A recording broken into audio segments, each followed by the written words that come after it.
I noticed myself as an artist. I'm just like, okay. So when I first started this, I had no attention from no one. People thought I wasn't like what I thought it was a joke. If they had anything to say to me, it was, hey, go get a real job. There was anything to say.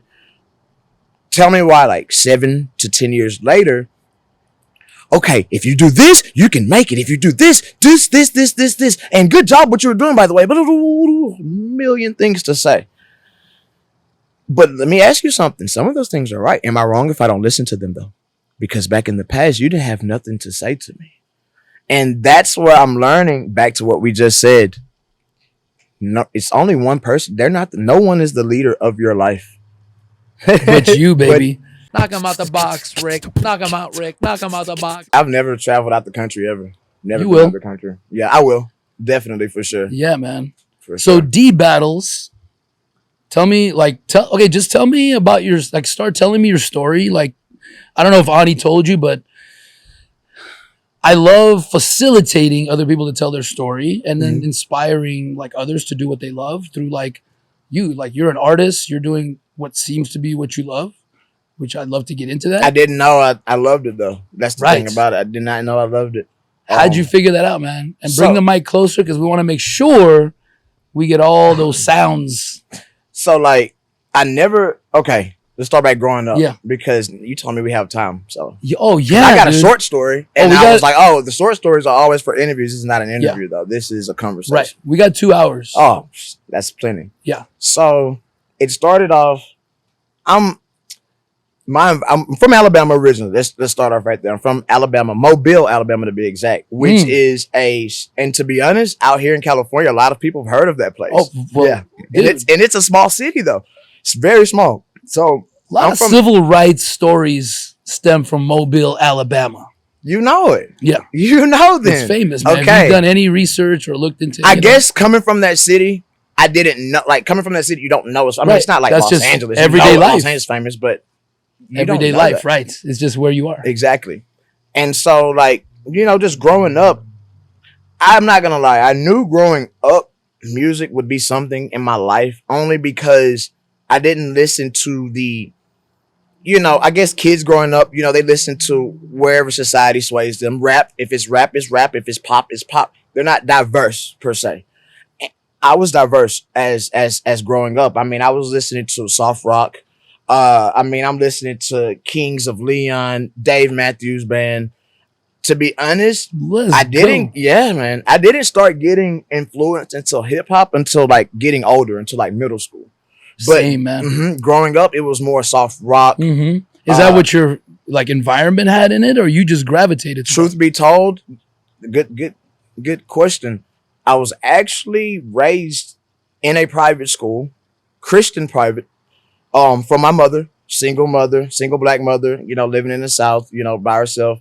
And my mother's actually a big inspiration of this whole entire thing. Even the music. Yeah. I'm going to get into that. She actually showed me, hey, try this out, But growing up, single mom, have one sister, and that's it. Older, younger? Older sister. Okay. I'm the youngest. How much older? Just my sister, I like to paint the picture. She's man. 7 years older than me. Okay. She's 7 years older than me. So All right. I'm not gonna drop her age. So that's all right. If y'all know how old I am, then hey, just add 7 years. There you go. I'm sorry. Add 7, subtract 10. You right, something like that. Yeah. Her name is Star, actually, by the way. Okay. And so like, is she in the entertainment business? No, too, she's not at all. With a name like Star, she's not. Right. Okay. All right. Exactly. That's what Yeah. But she's a star in her own way. Exactly, she is. In her own she movie. really is. In her own movie. And she's a big help. Okay. A big part in my whole career. So she's part of the support network. Yeah, she is. She is definitely. Okay. I got influenced growing up. That's my bigger sister. That's how I got inspired. Her, let's say back in the day, it was called LimeWire. You remember LimeWire? No. Like we got Pandora. You remember LimeWire? You got Pandora now. Yeah. To be honest, we have millions of platforms now, but back in the day, it was something called LimeWire. Okay. And that's where you can go. I don't know if they were, put it this way, I don't know if it was legal or not, but that's where you can that's where you can go get music though. Right. Like YouTube. It was the YouTube back then, except no videos, just straight MP3. Like Napster kind of. Yes, exactly. Some illegal, some legal, who yes, knows? Exactly. But LimeWire was big back then, and my sister, her whole thing used to be filled up with Tracy Chapman. Everything besides hip hop. The only hip hop she had was Tupac. You know, big Tupac fan. And so that's where I got inspired of my ears on listening to music. I never really was with the homies on the block or anything like that. My mom was very not that you know, I didn't grow up in a bad area, which I didn't. You know, shout out to my mom and God. My mom worked very hard to provide an environment for us where it wasn't, you know, a bad thing. Like, it wasn't, we didn't wake up hearing gunshots or anything like that. Right. So I'm not saying I was wealthy at all. Yeah, but rich. you didn't feel, because I kind of was the same. I was right across the street from the bad neighborhoods. Right. We weren't quite in the bad neighborhood, but like same here. We were running in all the neighborhoods. So as a kid, I didn't know the difference. Honestly, I didn't even know the difference. So you know, so exactly. And my parents didn't know either, by the way, because we're immigrants. So really? They were like, "Oh, you're gonna be across the street." Okay, they didn't know that's like the projects. Yeah, seriously, dude. Okay, where are you from? Ukraine. Oh, Kiev, Ukraine. Okay, so that's where you grew up. I was born in Ukraine. Came when I was 4. Wow. Lived in Columbus, Ohio. Okay. Like, you know, like a condo or town, like either condos, apartments, or townhouse communities. In like, you know, probably, I don't really remember because I was like 4 to 8 years old. But, you know, now that I look back, we were surrounded by tough neighborhoods. I didn't really see it though. We left when I was 8. Then we lived in LA area since then. Would you consider always just a above guy now, like a kind of? Oh, I got into a lot of fights, man. Is that because of that? Okay. That's more on my dad. Yeah. I could have been to private school and I would have still been fighting because he just put that in me to always have to like draw a line for respect, demand respect, exactly, which I don't promote. Meaning, respect yourself. You don't need anyone to respect you. Mm-hmm. That's the problem. I would fight for them to. What? You can't make somebody. I like the way you look at that. I like it. Messed me up, man. A lot of relationships broken. A lot of, and that's funny just because you're tough. That doesn't. What does it do for you? And what did I earn? That's a good way to look at it. I've never looked at it that way. It's funny because I live my life on. Well, I try to live my life in a humble manner. So when I say pride myself, I'm not a prideful person, but I like to say pride myself on respect. But the way you looked at it, the way, you know, you told your point of view from respect, I see where you're coming from. It's a weakness. It is. What'd you say to me? You better recognize right now I'm gonna fucking risk my whole fucking freedom. It's almost insecurity. I'm gonna risk my whole It's all insecurity, dude. I'm gonna risk my whole freedom. And whatever the fuck, I was about to go to some meeting, by the way, to make $1 million deal, but fuck you, man. What'd you say to me? Now it's like, hey, man, keep it, man. Keep it. That's really deep. I'm sorry you're that upset. Keep it. Now, if I have to defend myself, I have practice. So how long did it take you to figure that out? A while? Great question, man. A long time. I honestly, I stopped fighting when I was 25 because I got into trouble with the law that just came back to haunt me temporarily. I had to go to get records to get our liquor license. I can relate. You know, I stopped, but I didn't stop feeling like I wanted to. I would just go, just because I still felt like, dude, motherfucker, you fucking think you can just cut me off. And no, it wasn't self-discipline. It was an understanding. Yeah, that I started reading books after getting divorced because I was still getting mad at my ex. Mm-hmm. That was who helped me really to look at myself. To go, shit, this isn't working. I'm still getting angry with her. Like, I got to be free from that. I'm like haunted by, like, anyone can mess up my mood. I could be driving down the road whistling a song and someone can go, fuck you. And I go, up there. What? Yeah. You want to pull over? I got to prove myself right now. I got to tap in with you a little more because I'm dude, books, man. I can't take all the credit. So I read like Cow in the Parking Lot. It's a Buddhist teachings, which isn't religious. I'm not a religious person. I just want to understand, why am I getting upset? Don't take it personal.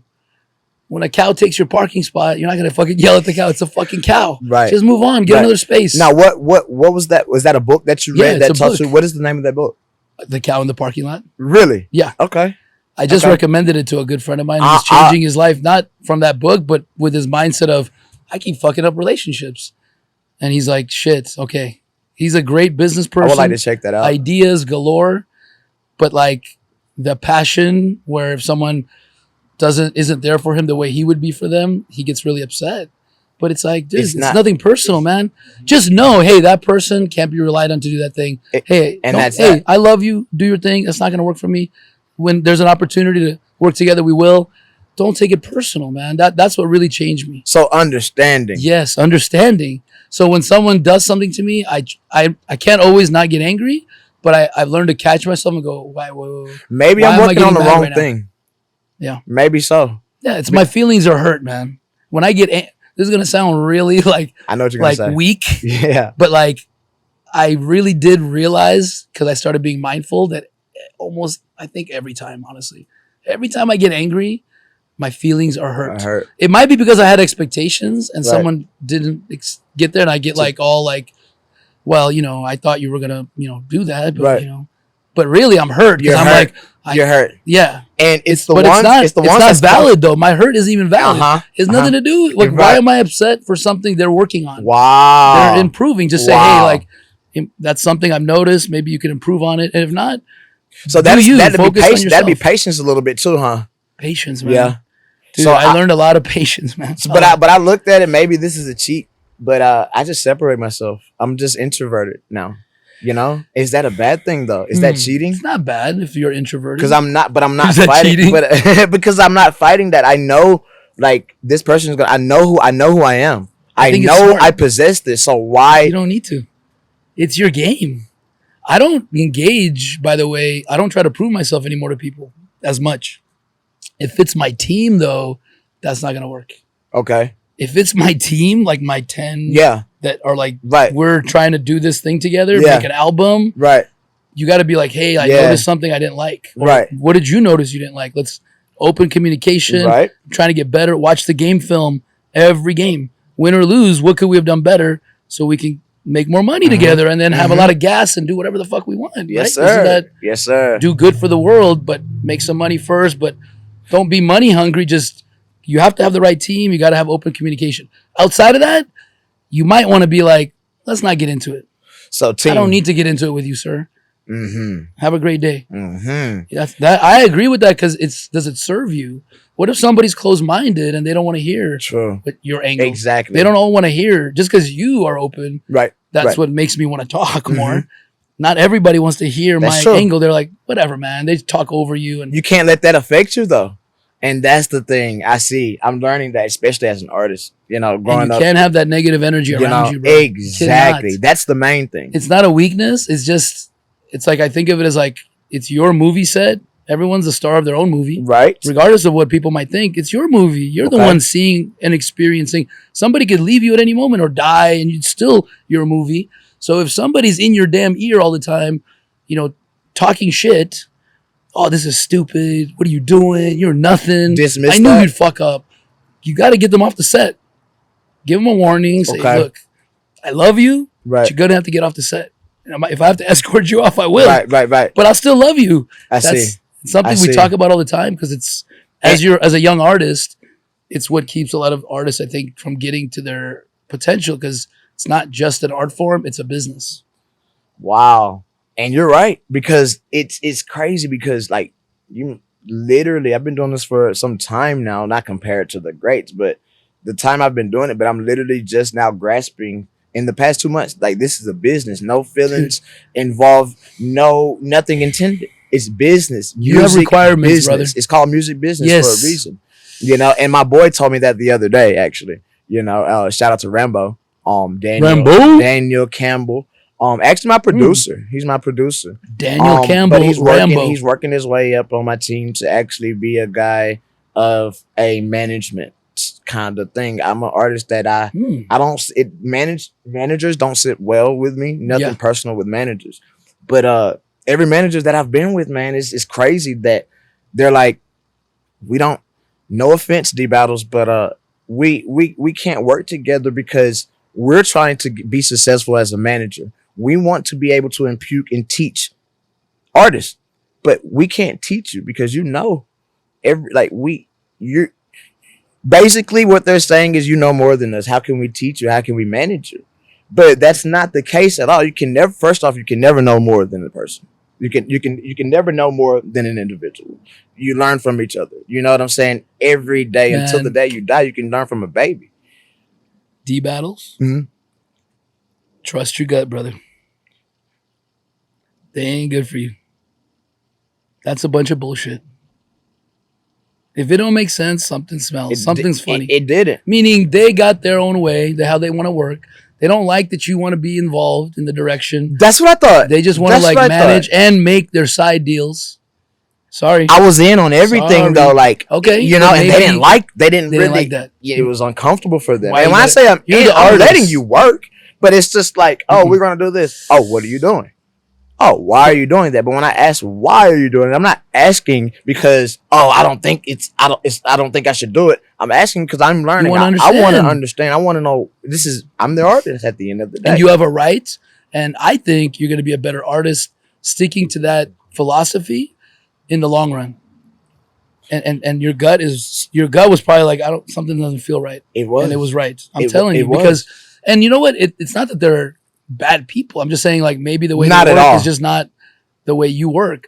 You need to be controlling the product or at least know what are you guys trying to do here? Okay, that makes sense. Mm-hmm. I get that you're the experts in financing and promoting, but what do you say? What's the message? Mm-hmm. You got to control the message too. It's you're the product. And see, I can't. But see, it hit me kind of wrong because I thought at first I thought I was maybe stepping over boundaries or quote unquote stepping on toes, you know. But I later learned that, you know, linking in with other people. Okay, so I'm a big believer I'm a spiritual guy, so I'm a big believer in the universe. I guess people, you know, us humans, we would call it everything happens for a reason, or, you know, different. But I look at it as yes, that's true. It's meant to happen, but it's meant to happen because it meant to happen. Everyone, even though that we detoured from each other, our business relationship together,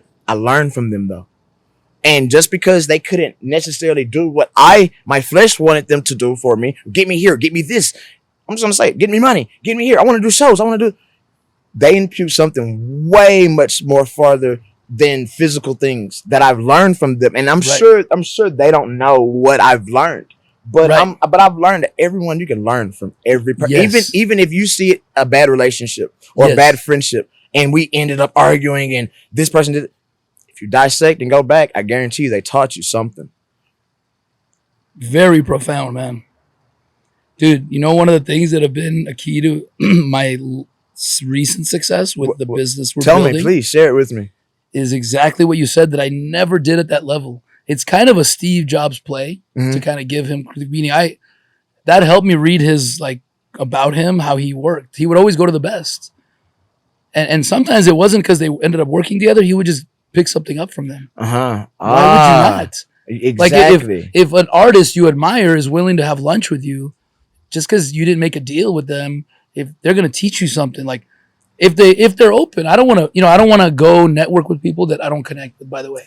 I'm not there to play poker, like hiding, like let's just, if we like each other, but like you said, man, everything we've done for the business, we've tried to either through contacts, referrals, or like just Google searching, we will talk to like 5 to 10 people that are experts in that area. Like if we need to know distribution, right? Yes, we're not going to be distribution experts, right? Call the people that are distributing records or product and go.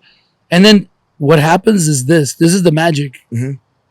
Don't settle in on someone that you have like a superficial relationship with. When you find a distributor that on the phone or on Zoom or you met for coffee is like, man, I love what you guys are doing. That's the person you probably want to work with.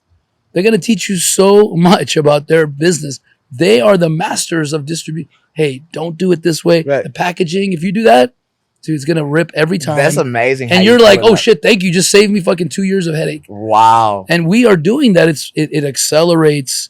And not everyone can have those relationships because to have great relationships, you have to be ready. People see who you are. Like you are ready. The way you're talking, the way you're like open to what I'm saying, because I was like this too. Thanks, man. Yeah. Yes, man. Like I was listening to other people first and going, fuck, I never thought of taking full responsibility. For example, I didn't even know that. I still argue with people. They go, yeah, but wouldn't somebody's like doing such and such to you? That's their fault. I'm like, we're not talking about fault. But whose responsibility going forward? Right. Get yourself out of that situation. Right. Don't go, I need to change you from doing that thing. If they come to me asking advice, I'll help them. And see, I actually hinder my growth. And God is amazing. If you just, I'm just gonna tell you something. I started focusing my attention. Yes, this music it was primary in my life, and so I found out that you gotta have God first, because that's the director of everything. I was listening to individuals that, that what you're speaking on, but except opposite, meaning do this, you have to, or it's wrong, or you're not gonna this and that, and you're not gonna succeed. Do you know I was believing that I wasn't gonna succeed if I didn't do that? Once that I've started doing it, but see, you might say, well, how did you find that? How did you realize that's not what you should be doing? And it's no offense to that person. It's just they think that's the right way to do it. But we have just like they have their own. They're not opinion. your creator, baby. That's what I had to learn. You're the creator. And see, and when I learned that, though, it was like when I learned that move from your spirit and not from people, it seems like you can go straight to immediately, phew, I could have been blew up if I would have, but it's easier said than done. It's so way easier, because the more you get involved into this, the more serious you get into this, the more people are going to come around with their advices and their opinions. I just spoke on that on my actual Facebook. I posted that the other day, and it was no harm intended to anyone. It was no one in particular. It was just, I noticed myself as an artist. I'm just like, okay, so when I first started this, I had no attention from no one. People thought I wasn't what I thought it was a joke. If they had anything to say to me, it was, hey, go get a real job. There was anything to say. Tell me why, 7 to 10 years later, okay, if you do this, you can make it. If you do this, and good job what you were doing, by the way, but a million things to say. But let me ask you something. Some of those things are right. Am I wrong if I don't listen to them, though? Because back in the past, you didn't have nothing to say to me. And that's where I'm learning, back to what we just said. No, it's only one person. No one is the leader of your life. But you, baby. You got to believe in yourself and lead yourself. Then people start going, hey, but sometimes we don't have the confidence. Right, we don't believe in ourselves. Exactly. That's the whole trick. But what if you meet a person that gave you that confidence in yourself? It seems only right to listen to them from now on. Is that right or wrong, though? To listen to the person. I was lost. Yeah, exactly. Who was that person? Well, to be honest, that person was my mom, and I still listen to her to this day. But I had other people with the same importance. I understand. It doesn't diminish other people's contribution in your life, man. But we were just talking, we just had an interview right before you. Today's a 3-interview day, by the way. That's what she was telling me. Kind of historic. Y'all We're trying to do something on Friday. Yeah, man. Trying to push the limits. Yes, sir. And learn, man. Learn. We may fail fast. Fail fast. What?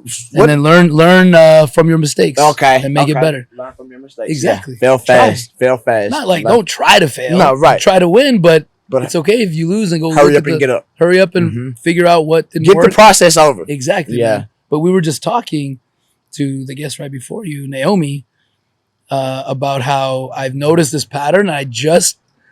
It's kind of obvious, so I'm not saying, wow, what a great revelation I had, but I'd never really stopped to have that conversation with someone, which was, you need a team, but to get over the hump, it seems like everyone I know found that second person first. Steve Jobs had Wozniak. Yes, sir. Yeah. Right? Yeah. I got Josh. Okay. As far as this podcast, man, I was trying to do it for 5 years, and then I met Josh to give him props. Okay. It's not about us being perfect at the time. Even now, we're not perfect. We just killing each other with criticism before this. Hey, let's do this. This didn't work. Still improving, but because I found a second person to pull each other over the hump. And I feel like that's kind of one of the principles. You don't need anyone. You shouldn't need any one person, by the way, where they can just kill your dreams. Mm-hmm. Definitely, I had to become confident to want to really do it. Right. Otherwise, Josh would have been like, "Fuck, am I doing here?" And that's right, you because don't want to do it. I'm not. Let's get this. Let's get this squared away real quick. I'm not religious. I'm not a religious person. I'm very spiritual. And but one of the things, and I believe this is, one of my purposes is to make this message more understood. But I read the Bible. A lot of people, when you hear Bible, a lot of people refer as religion. I don't. I when I read the Bible, it goes hand in hand with spirituality in my perspective. So and it's principles of life. And it's principles by of the life. way, I'm not a religious either, but I understand. Exactly. So many well-read people, including my father, have read every single religious book out there because the reason it stuck with people too is whether you're religious or not, there's some great teachings. Great teaching, and they all have one. We all have the same. It's a million religions, but we have the same goal: love. Right. Love. So we have that one thing in common. It's just love. But so back to what I was saying. So reading the Bible, I learned a lot of maturity. I learned a lot of wisdom from the Bible. Me and my father have a good relationship now. Not discrediting my father, but he was absent growing up. So having that, stern male presence I never had. Yep. On the discipline area, that Bible disciplined me. How? I read certain things, the way I've lived my life. For every action, there's a reaction. That reaction was what I read. Okay, so go back to that. You said it's two. You can't do this by yourself. Just simply what I read, God sent them. And when I say them, he sent shepherds or he sent prophets out in two. In case one falls asleep. If I fall asleep, this one has my back. That's the simple scenario. That's the perfect thing that I look at from, that's what I live by. It's the original life coaching book. It is. You can't. You just had a little religious twist on it, which you can do because everyone has their opinion on everything. So religion has their opinion on it, and you can't knock that. That's why every religion. But don't throw the baby out with the bathwater. Right? Exactly. That's it. That's what you're saying about people too. Like, I have never had a bad interview. Really? Never, man. Really? And why is that? Because I always want to know, because everyone's unique and has a story, man. We've had interviews where they're like, hey, let's not post that. And we've done that early on. Right. But it was still an amazing conversation. Right. You know what I mean? Right. So you just got to go with it, man. And unlike any other, this is not an interview, this is a conversation. I'm glad you put me on that when we first started talking because I'm a lot more comfortable. We're in depth in the conversation now. I got so many questions for you, by the way, but I want to really let you tell it how you want. Oh yeah, and so back to the original topic with the music. What was the original topic? So I was an athlete. I got a few seriously like DBattles. Name DBattles. I want to go back to the story. I want to like, even if I was listening to this, and this is how I try to, I guess, have the conversation. Like, I would be like totally sucked in. I'd want to know now more about like who you are. What was your upbringing? What were the toughest challenges? How did you get over it? What was the mindset? And how did you become the man that's sitting in front of us today that's confident, has a direction, and is doing his thing? Because you weren't always this guy. I'm going to tell you something. I appreciate that. I was, and I still don't even see myself as this guy that you, maybe right now said. You should. I really thank you. I appreciate you for shedding light on that. It makes me feel a little better about my own self. And but all love to God first, but my mom, man, she's a very special woman, a very special individual. One day, I hope you have the opportunity. Yeah, I'm sure you I have would the love to. opportunity. Is she local or? She's actually in Alabama. She's still back at home. Well, I'm sure soon there'll be a jet picking her up. It will, bringing her to LA. Most definitely before the end of the year for sure. Before this year, before the end of this year. For did you write? Did you just speak that into existence, or you have that on a vision board? It's my vision board is back at home, but I'm manifesting now. Do you have that on the vision board? I do have a vision board, and I don't have that on my vision board, but I actually have a lot, everything that I left my vision board back home. I came here. My vision board, I don't have it with me, but I'm pretty sure it's full. I was just talking to her the other day. I think my vision board is full. This is how crazy this game is, man. As an example, having your mom come here on a jet before the end of this year isn't on your vision board. At first, that sounds like, okay, like, let's slow down, buddy. But really, for a couple grand, you can fucking rent a badass fucking jet, probably get it sponsored, have it documented to go, this motherfucker's flying his mom from Mobile, Alabama to show her that her baby I can do it. This is what you told me that I could do. And she says that to this day. You know, you're doing it, man. And that's what it started and off. the fact that you doing it with swagger, that's how I know. I appreciate if that. If you were like, appreciate that. hey, Trick, kind of like music, I'd be like, dude, we gotta talk, man. We need to do some therapy first. And I hate to keep like, saying this. Even your shirt open, I'm just remarking because somebody might be thinking that you got to be on a certain confidence level to do that on a podcast. I swear I'm not saying. Really? Do you see me with my shirt open? I love you, mama. I love you. I wouldn't because love it that's my mom. Bro, all of that is my mom. Tats, Do you know my mom called me from home and she says, hey, you going to this? All right, this is what I want you to do. I want you to go in your closet, get that button down shirt. Hey, I'm going to send you a picture. I want you to... Hey, I'm no shame in my game. My mom is my stylist. Shit. My mom is my stylist to this day. She's watching. Wait, she gonna see this whole thing. She gonna cry when she see that. My mom, I'm telling you, that woman right there, I would never wear a button down shirt because in my opinion, this is for old guys. She told me, son, you need to put that shirt on. And if I don't do it, guess what? She gonna be some type of way. Bro. So I gotta do it. That's mama. She is killing the game. She is. No, my mom. So she a stylist or what? Nah, she's not, but she's my in stylist. Her heart. She's my stylist. So she is a stylist. She is a stylist. You are a genius, sir, for being open-minded enough and out of the box enough to go, fine, I'm gonna listen to my mommy. Every time now. Because everyone's like, I can't listen. Mom, stop it, mom. But I wouldn't know to wear that. I would not if I was. But I wouldn't go DBattles. Here's what I want you to wear. It started, but see, I don't know how it works, but it does. It started from this to this to this. Wow. Okay, this was the woman that told me music is your purpose. Okay, no, are you serious? Blah blah blah. Man. So fast forward. No, you're good. So fast forward. Okay, she was right. What else am I not? But see, I lack. And back in the day, I've caught charge. I'm a convicted felon. Excuse me. I have records. I have, I didn't. You got records, and now you're making records. Facts. Yes, sir. I have a record too. I don't mind. People know. I'll talk about it later. But I just want to say, like, recognize how powerful your mom was in your life. And not everyone has that. And you don't need it. You can still do it without it, but it's fucking hard. So, like, props to her. And why not take advantage of that if that's the cards you were handed with somebody that's like supporting you to that level? That's important. But see, I'm gonna tell you something. I didn't just listen to her until like 5 years ago. I'm in my late 20s. Tell me what happened. How did that? I could have been in prison. I should have been dead. So and I only had one option. Let me go all the way back though.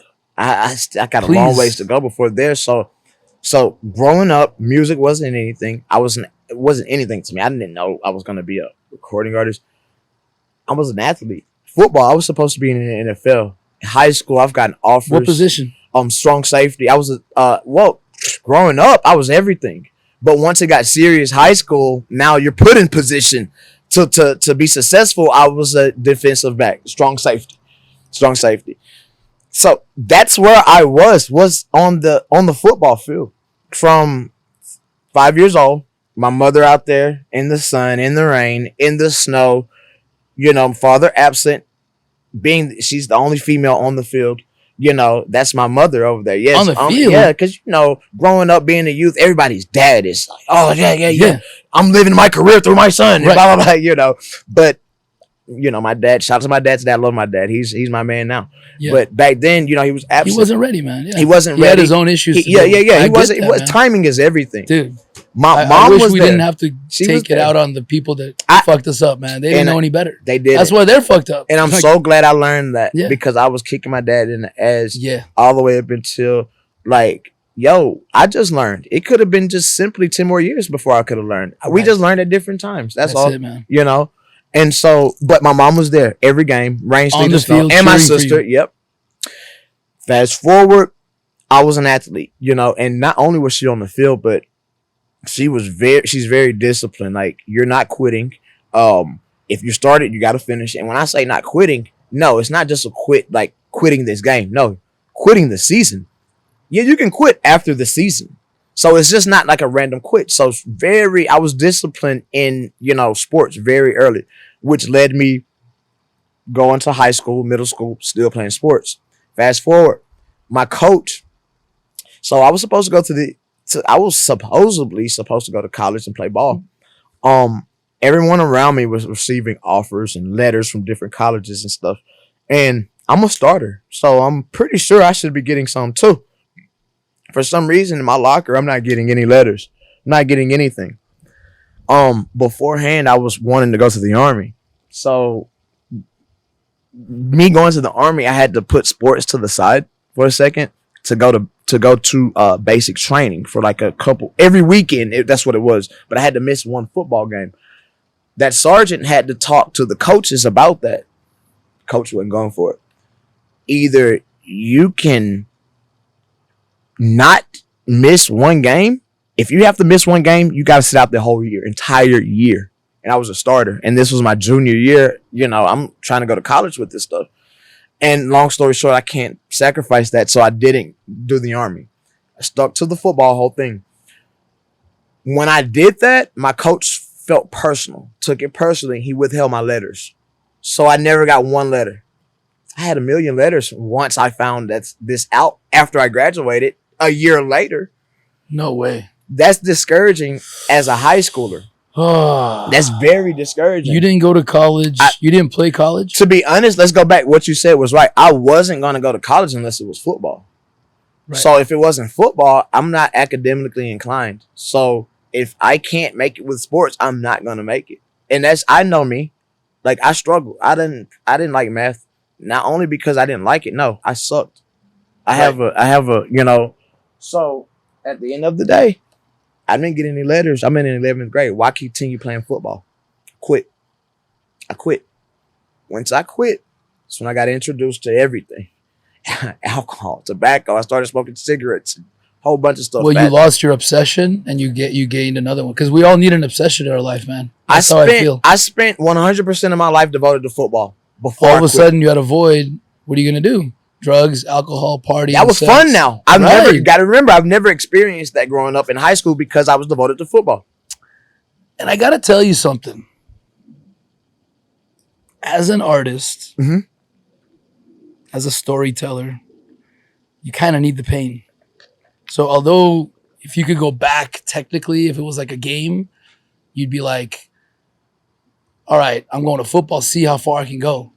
But that fucked up shit that the coach did kind of put you on this other journey with this. There we go. Experiences you would have never had. There we go. You would have never had. And I'm not saying I would recommend my kids never. Hey, get into alcohol, drugs, and then get out of it later. It's a slippery slope. You just happen to be lucky enough to have experienced it and gotten out. A lot of people get sucked in, never get out because they never find, in my opinion, their obsession, their passion.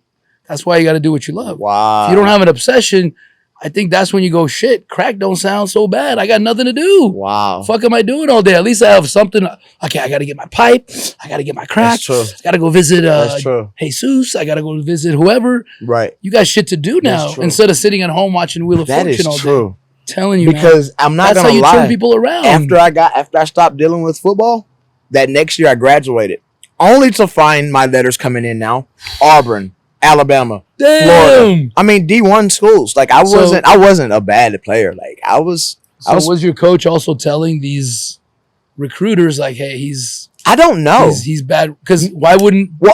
Apparently the recruiters already knew that I was what they needed because they sent me the offers and the letters. Yeah. But my coach hindered that because he still thought in the back of my head, oh, he's going to the Army. He's not going to do football. But little did he know, football was in my heart. That was all I ate, bread, and that was all I ate and slept. Man. Was football, you know. But he was a jealous guy. Now I look back at it, that's jealousy, right? You know, you want to win the state championship, but you think this guy's going to hinder you by going to the Army. But even if I did go to the Army, that's doing serving a bigger purpose, I would think, because that's serving everyone else instead of yourself. Right. Like you're helping. That's a tough pill to swallow, man. Have you ever gotten over it? Or do you still feel like, man, you fucked me? Like, do you see this guy? Have you made peace? I've never seen him again. Ever since high school, never. But I've had resentment for a long time up until I found music to be my purpose. Because for a while I thought football was supposed to be my purpose. Even after high school, I'm gonna tell you something. 4 years ago, before I took music even this serious, I walked on to a semi-pro football league and I made it. I made the team. And this was 7, 8, 10 years. I'm smoking, drinking, never work out. I made the team. But I will tell you, I hopped in the car and puked my brains out. Guess whose cars I hopped in right after that? Who? My mom. Grown man. She still supported. She was still supporting me, taking me to walk on to a semi-pro football. What was she saying as you're going through this, like? She's always said I had a high position with my voice. Interesting. Whether I talk loud, people always say I talk loud. You project because you have a projecting voice. I do. Or whether it's my terminology, my vocal. Growing up in the South, I grew up in a predominantly black environment. I was told that I act white just based off of how I speak, my dialect. But later on, I realized it was just educated. I had an educated dialect because my mother sent me to a private school. Right, and so you read a lot, so it changed your. I read a lot. Pronounced. I was starting to become a product of my environment. So you're just unique. That's the thing. Nobody could be you. Like we were talking about. And that's really that means a lot that you say that because that's the word that my mom chooses. Unique. She calls me unique all the time. I pride myself on being unique. Remember, I said pride. I look at it not a bad thing when I say pride myself, but I mean priority, primary. When I say pride myself, I mean that's number one that I try to work on. Humility. Humility is a dangerous thing. Can I just tell you? Please. Actually, please. Somebody just looked it up. I forgot who. And it wasn't what I thought. And it was actually defined in a negative way. What's the definition? Let's get Ani maybe to look it up as we're. But I do know. Mr. Snow, I know humble, but comes from humility. Well, that's the root word. Humbleness, right? Because I was taught to be humble, but I think I understand being respectful to others. But knowing your worth is very important. So if you turn humbleness into thinking negatively about yourself, like, oh, I'm not really that good. How are you going to sell a car if you're not going to talk about all the features that car has? You're going to say, well, it's okay. You're going to say, this car has 285 horsepower. This car has blah, blah, blah. This car has power windows. But when we talk about ourselves, we go, I'm okay. What? Why should I hire you? But then? Is that not cocky? No. I think. Because I'm still having problems with myself like that right now. I know. You know who's teaching me about that the most is the art god, Jason. Oh, I did meet him. I did meet him. And we talk a lot about him calling himself the art god and how I'm like, doesn't that piss people off? And his whole thing is like, you got to believe in yourself more than anybody. So he goes, I'm not really saying I'm God. I'm saying I want to create with no limits. Whoa. I don't want to be a master of art. Whoa. I don't want to just master how to hold a paintbrush. I'm an innovator. So I want to come at it from the creator standpoint. So I'm the art god with no limits to my art. But some people get offended. I would like to meet him personally. Some people get offended. We've been working a lot together, and some people have gotten offended and have talked to me, but it forced the conversation, which he likes. I go, dude, you don't care if people don't like you or think you're crazy. And he goes, likes to explain. Yes, he goes, yes, I like to kind of, he likes to challenge people with his art. So saying he's the art god is part of like poking people a little bit, but also at the same time saying, hey, I'm at that level.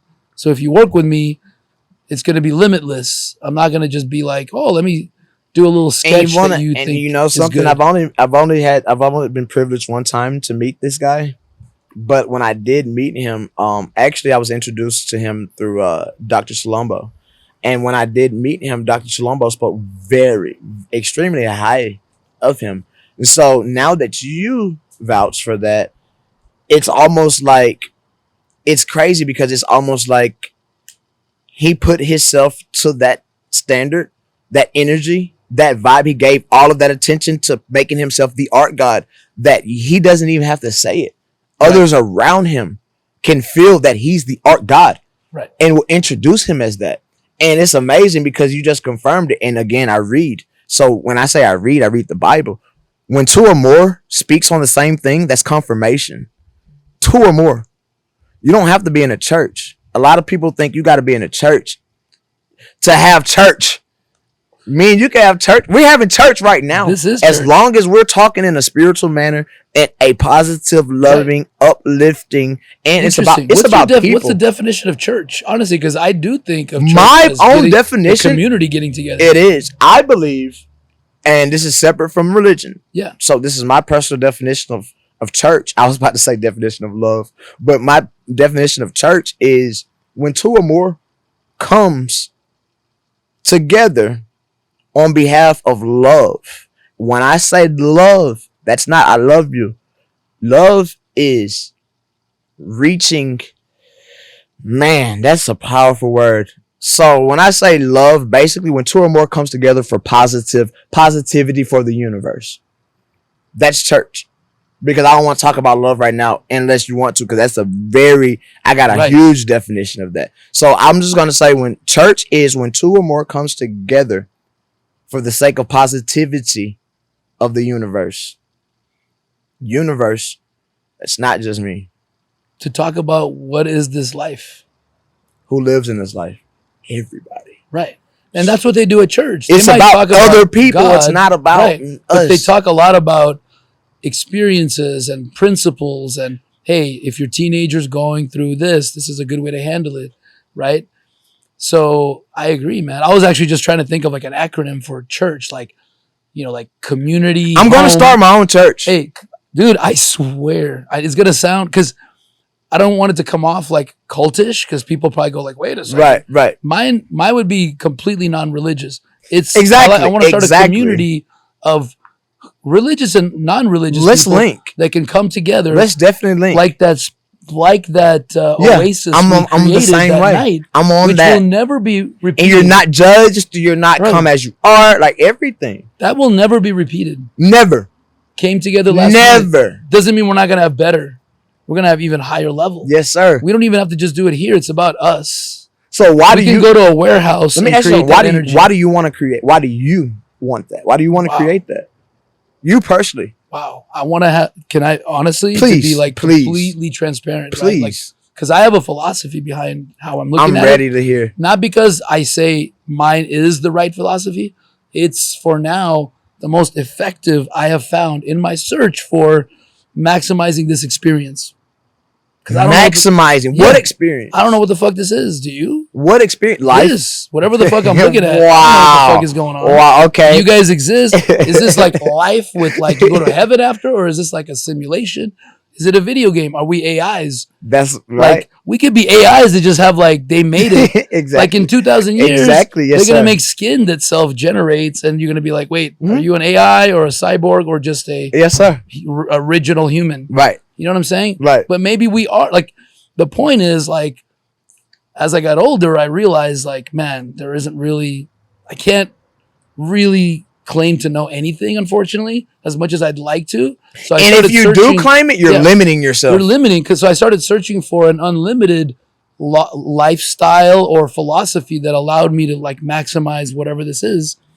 And, like, I guess I started with, well, what do I want? And I thought, well, I want to be as happy. Happy. What? Take your time. Take your time. We all family here. We all fam. Pick this up. Yo, you good. You good. We fam.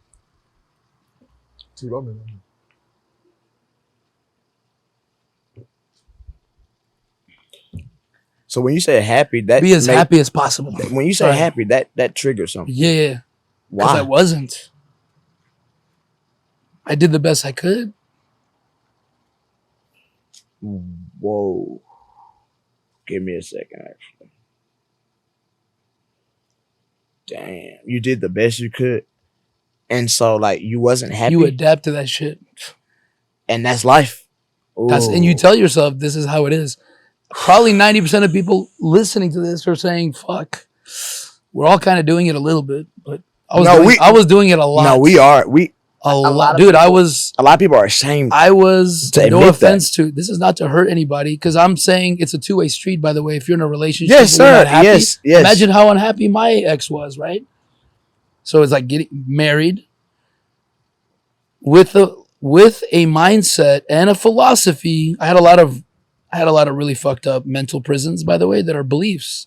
Like, you cannot get divorced. Period. Nobody in my family. That's like, you're a loser. Yes, You're a failure. Yes. You're one of those fucking fathers. You're despised. that abandoned- It's life. You're dead. My it's over parents with. were married for 35 years till my mom passed. And 35 years? For 30 Wow.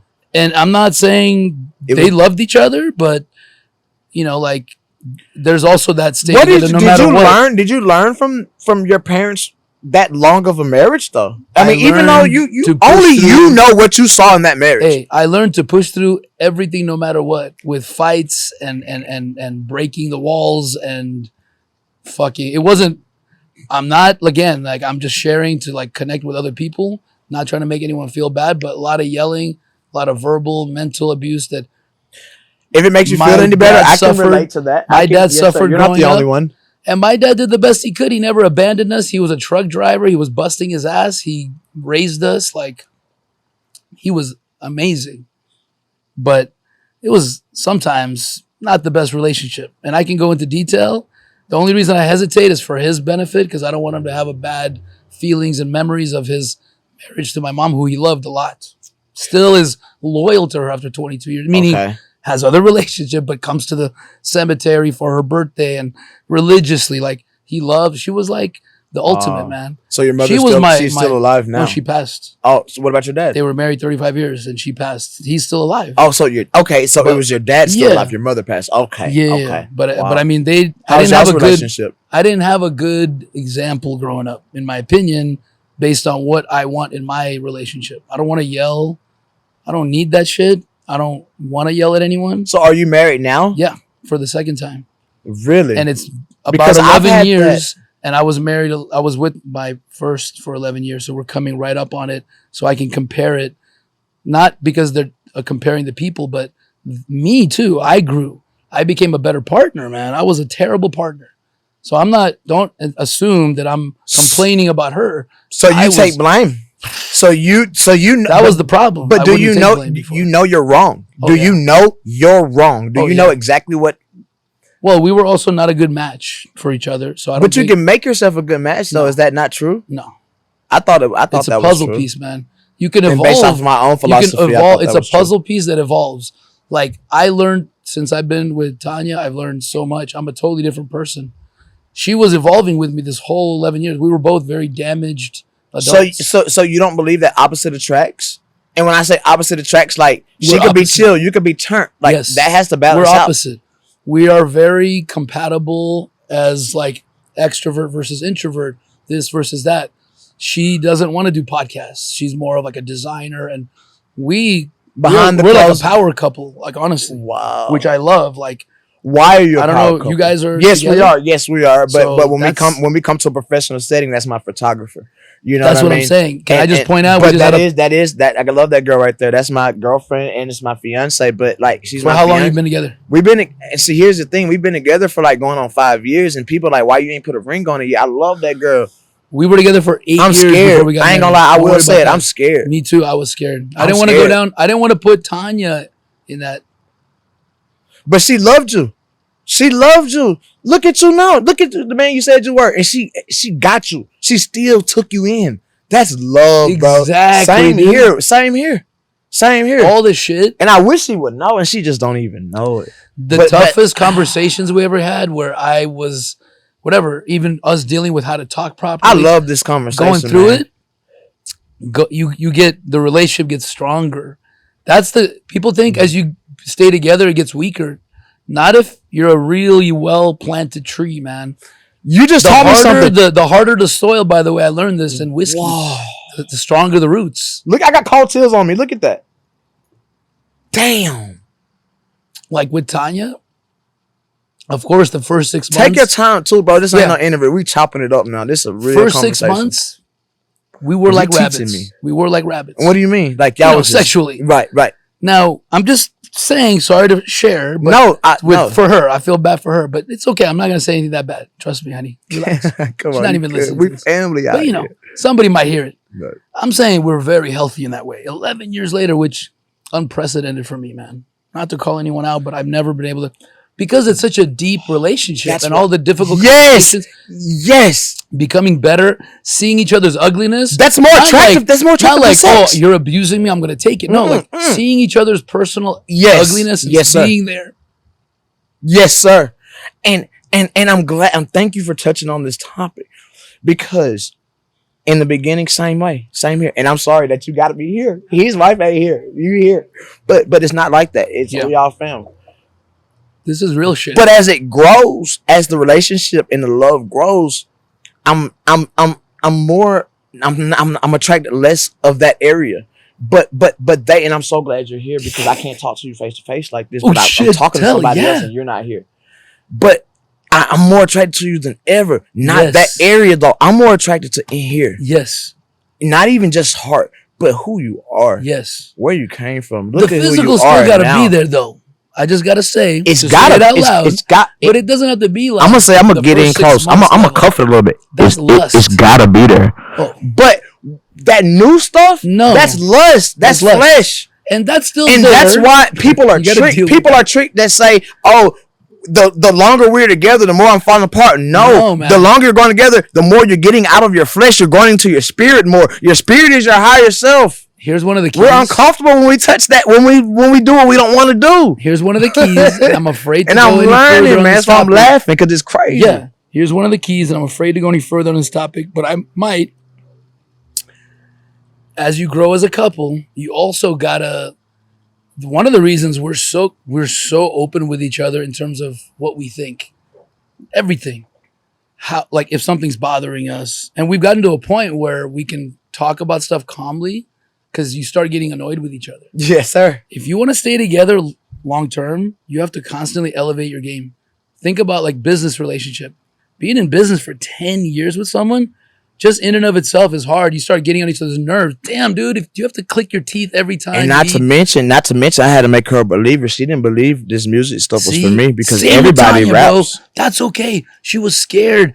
I wanted to be a film producer. She's like, well, honey, you can't just, when you say you want to be people How go did to that make you school. feel? How did that make you feel? We though? were in a parking lot in South America, actually, on her business trip. Yeah. I was just tagged along.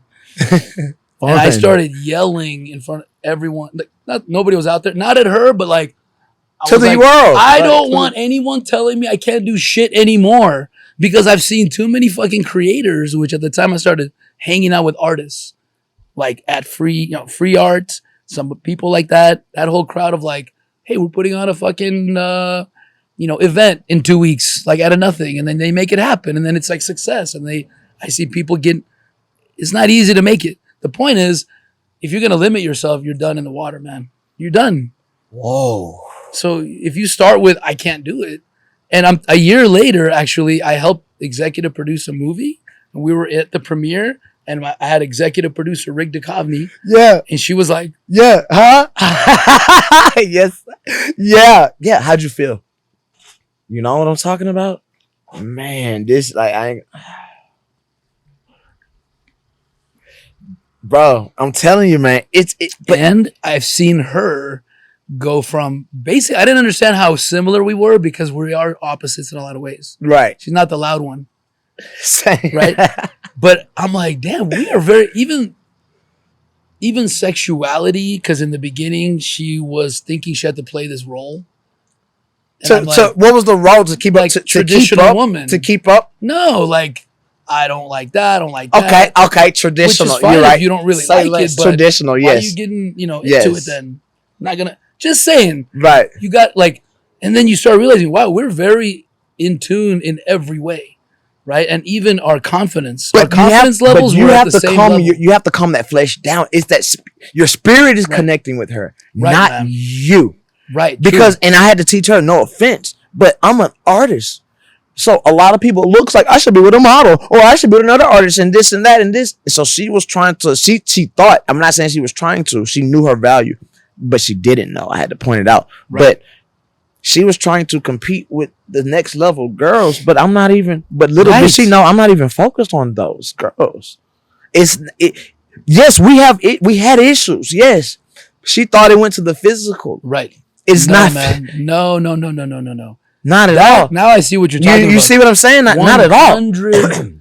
1,000%. I thought you were saying the physical is not important, but what you're saying is exactly what I've found, man. You see what I'm saying? There Physical are so appearance. many- I should have said. Even I me, should have said right, physical appearance. Even me, I'm not the best looking man. I'm sure she can find somebody better looking. Exactly. So it's not about that at all. Of course, to me, she's hyper attractive, right? Mhm. But the reason she's so attractive to me, in addition to probably just fucking some pheromones, I'm thinking like there's got to be some pheromones related to this, but it's really the relationship. Is the mom, is the way she takes care of me when I'm sick.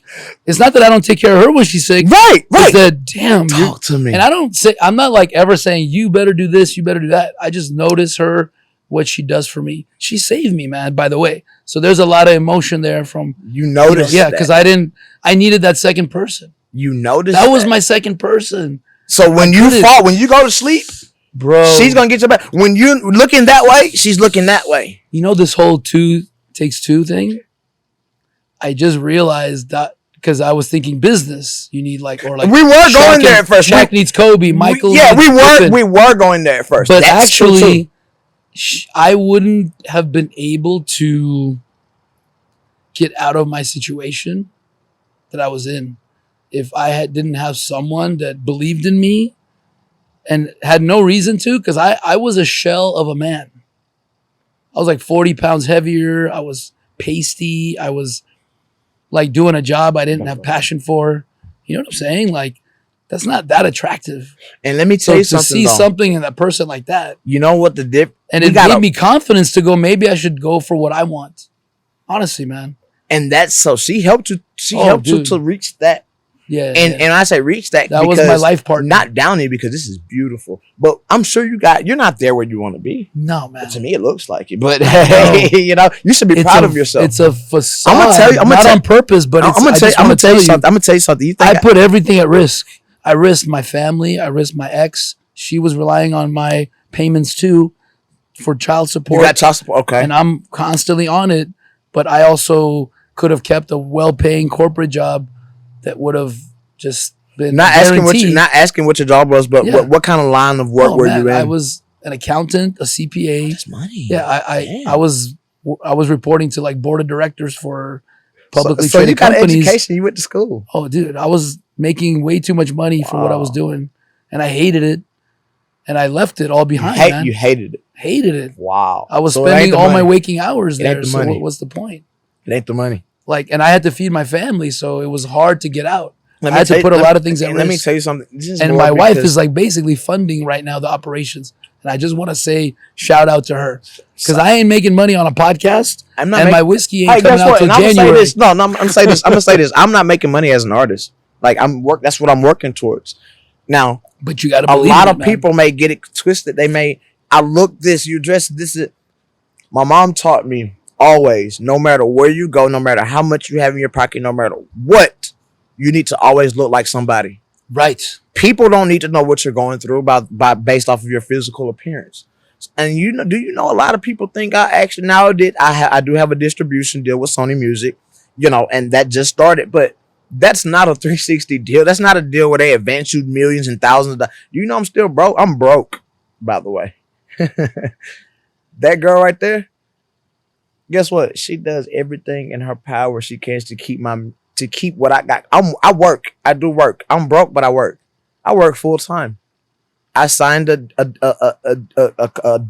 contract to where I have certain obligations on a daily basis. And I say I'm broke. I am. But if you stop now, from experience, you can definitely go make money right away, short term, get burned out, miss your window opportunity for what you love. Let me tell you something. It's not a really good option unless you starve and you're like, oh my God, I got to buy bread. Can I tell you an example? So like you have to act like real quick about your dress and to your mom's point. I want to put some logic behind it. Please. When you win a championship trophy and they hand it to you, you didn't become a champion at that moment. You became a champion a year or 2 or 3 before. So you started acting like a champion beginning of the season. Yeah, wow. You were already a champ. You just didn't get the trophy yet because you got to now put it into action. Trophy. So just because you don't have the money that a superstar has, Just if not you don't yet. act like it, you're never gonna have. If you don't act like a champ a year That's and a half deep. earlier, how are you gonna be ready for the season? How are you gonna Wow. make the playoffs? How are you gonna fucking win? Wow. You got to be like, we're the fucking champs, bitch. I don't Already. fucking care who won before me. Already. If you don't think that, you're Okay. done in the water, man. You're done. That's it. It's just the name of the game. It's not being delusional. It's kind of like a requirement. And if you don't feel it, then work on your craft until you go fucking ready. I'm ready to take this fucking crown. I mean, it doesn't come by saying, I'm going to be the best and not doing shit No, about not it. at all. Not That's at all. not what I'm saying. Right. That's what people get twisted. Like, oh, you're one of those. Follow your dreams. Like, I'm saying, like, who makes the most money? People that love what they're doing. You think Jeff Bezos doesn't like a deal? That's why he's killing. He is a company builder, Right. a Right. visionary, and a deal making and a prophet. I'm not saying I like him. I don't think I even Right. probably don't like him. I don't really know him. But it's black I'll and white. interview him and You're tell you seeing- later. But yeah, but like, they all love what they're doing, man. That's why I say that. It still is work. You got to put in hours. it's work, and so that's what others, a lot of people, I would say, don't really see. Like, I work behind the scenes. Like, I only show what I want you guys. What's a to see. typical day in the life of DBattles? Man, Why DBattles, first of all? Because I'm going to forget. And Why DBattles? Yeah, why DBattles? You want to know what my government name is? Yeah. Dante Battles. Dante Battles. That's So my you're real Dante name. Battles. Oh, so of course. So D-Battles. just call me DB or DB for short. Just like if your DB. name was David, call you D. You I know, like just call me DB, DB. man. Yeah, DB. I like all of it. DB. D Battles. DB. D-Battles. A lot of people think I'm a battle rapper. A lot of Do people you think battle rap? I don't. I don't at all. Don't even find an interest in it. You know? So D Battles, of course, that's my dad. I'm Battles. My dad's Thaddeus Battles. Battles grew up, actually, I'm part Italian. A lot of people don't know. I'm black as hell. A lot of people don't really see. But my roots actually go really deep into the Italian, and I'm still teaching her about it, into the Italian. I'm tapping into my history, into the Italian part of, and of course, I'm black. I'm claiming, I'm a black African American guy, but I am part Italian. Dante Lorenzo is my middle name. It's Lorenzo. Yeah, Lorenzo. So that's Italian. It's Italian. Dante and Lorenzo is Italian. I mean, I think the more you can embrace who you actually are, whatever that is to you. But see, this is where the controversy is. Her and my girlfriend and my mom, Dante and DBattles are two different entities. And that's what I'm trying to get. My new music that I'm releasing now, I'm giving people more of a sample. And I may change my name to just Dante. Because DBattles, growing up in this industry, coming out to LA, when I came out to LA, I'm telling you, I hit the ground. God really blessed me when I was out here. Like, when I first came out, I've only been out here going on 2 years now. Okay. But I've been back and forth, since I was 10 years ago. I've been back and forth, but I finally, said, fuck it. I'm just gonna jump in, and if I'm sleeping in my car, I'm sleeping in my car. I won't let her go through that though. I'm gonna come out here first. Let me find a way for myself and for us. And if it's safe, then you can come. So you guys met in Alabama. Mm-hmm. Yes, we met in Alabama. We're both born and raised in Alabama. And she is like the strong kind of like business side of DBattles. Yes, definitely. She has learned a lot. Like I told And you, not she easy didn't to believe get in me on at first. She her good laughed at my side. music. Like, she didn't think I was anything 4 years ago. Yeah. 4 years She's ago, a tough critic like my wife, she is. which is good because we tend to like connect with people and go, oh, you're so cool and wow, I love, but then they don't show up. You know what I'm saying? And she goes, I told you, Dante. Yes. And you're like, I know, Yes. but I still got to, this is what me and my wife do. Right. I say, I listen to you, honey. I almost really, I almost resent how right you are, but there's the 2% and that could be the magic. She's like, if you like the I'm sorry, I'm she's like, laughing this if hard. you like the conversation, if you like the conversation, just admit that you just like the conversation, Right. and hang out with It them. just- I'm not telling you don't hang out. Just don't Right. try to act like it's a business meeting. 'Cause Yes. you really gonna do my business with this gosh. person? You're really, you're not. You know it. But that's And- our creative process. We're going with the flow. Somebody wants to like talk an idea, sure, you're gonna learn from them even if you don't do business. That's the drawback of the goalie, because our wives, girlfriends, fiancés are kind of Significant others. significant in for us. I'm saying not all women. Right. Some women are the forward. We're the forwards. They're the goal. That's how I like to look at it. And we have to learn our place. Yeah. As men. And I gotta respect. We're born with pride. Yeah, because I get frustrated. Like, hey, just let me go score. I'm trying to go get the deal done. She's like, yeah, but take your time. Get it in writing. That's it.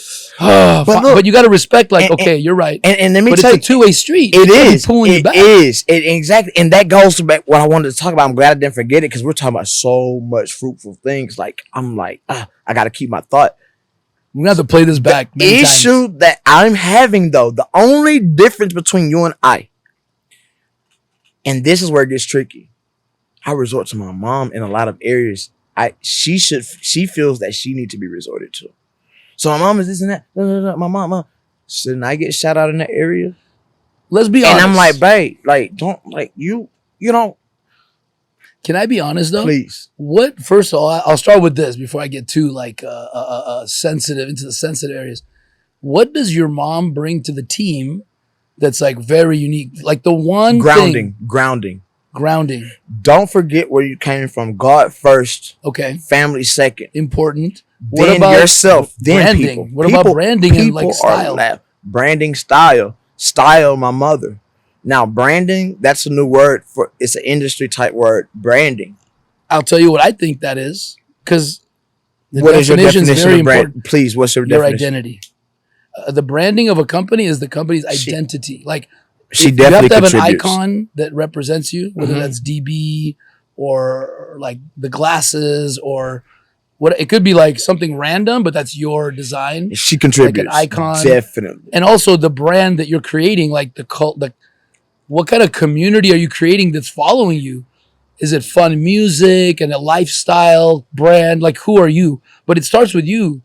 Even a company should start with their CEO or CEOs. And what is our personality? Yeah. What's the product? Not try to be something they're not. So the branding, she plays my girlfriend. She plays a big role in the branding. And you know what? Now that we're talking, and not putting her personal information out there much, but she was lacked on parental guidance growing up. My mother is since I've been growing up, like as a youth, I have individuals that I'm no longer friends with that are still friends with my mother. That my mother in the city where I'm from, my mother has high respect. Right. So in anyone that I bring around my mother, just so happened, Sharia, she didn't really have the grounding of a parental upbringing. Fast forward, she came around my mom. She's a replica of my mother. Now, in a I would say in a mature, in the wiser area. So when you say the branding contribution, are they butting heads? No, they're actually one and one. So when I awesome. shout out my mom, I probably need to shout out my girlfriend as well. Yeah, dude, you should. But I feel that she girlfriend. thinks that she needs to get a separate. I would say it's not about labels, man. I don't even the married thing. By the way, just to be clear, I honestly don't believe in marriage at all. Tell me, because I think it's a piece of paper. We only did it because we were having a kid and we decided to help her parents feel better about being with a and guy. I think religion kind of crossed me. And I'm not religious. Growing up, so because I grew up Southern Baptist. You have to get married. Otherwise, it's called shacking. Right. What shacking is when two, I'm taught growing up, when two come together, significant others, and they come one, the universe empowers them both, not individually, but you get times, two. Times the right, dude. I always say 1 + 1 usually is 2 or less with couples, because they just become one thing. They become a 2. But if you combine 2 ones that are strong ones side by side, they become an 11. Oh. 10 times, more than 10 times. Over 10. And I think, yes. And I like that. And that first one doesn't just add one more person. It exponentially, like a good partner like her makes you a 10, 11 now. Now you put another third person that knows their lane, that you trust, that has a talent you guys don't have. Now you're at 111. 3 wins. Wow. Yeah. Take that. Wow. 10 So people. You're almost got tapping into quantum. Hey, 10 people, you got over $1 billion. So if you want $1 billion team, you need 10 ones. I like amazing ones that let you be an individual one. They're not trying to be like, hey, come be a 2 with me. You can't be without me.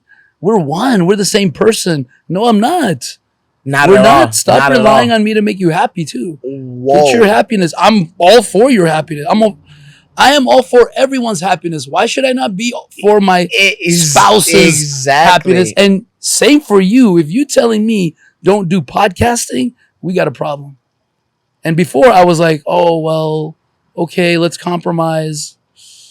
Bro, it's not about, it's not that we don't compromise. When it doesn't affect who I am, like, you want me to put the cap on the toothpaste? I got you. Right, exactly. I can evolve like that. Wow. Or, hey, let's not yell at each other. But I'm not gonna lie. I don't know more. how I got on this, but I'm so big on, if I were to put my suggestion out there like that, I'm being selfish at that point. I'm cocky. I think I can do it by myself, because I'm telling you, I'm the biggest team player ever, but I've been told a lot by a lot of people that I need to open up and be a team player.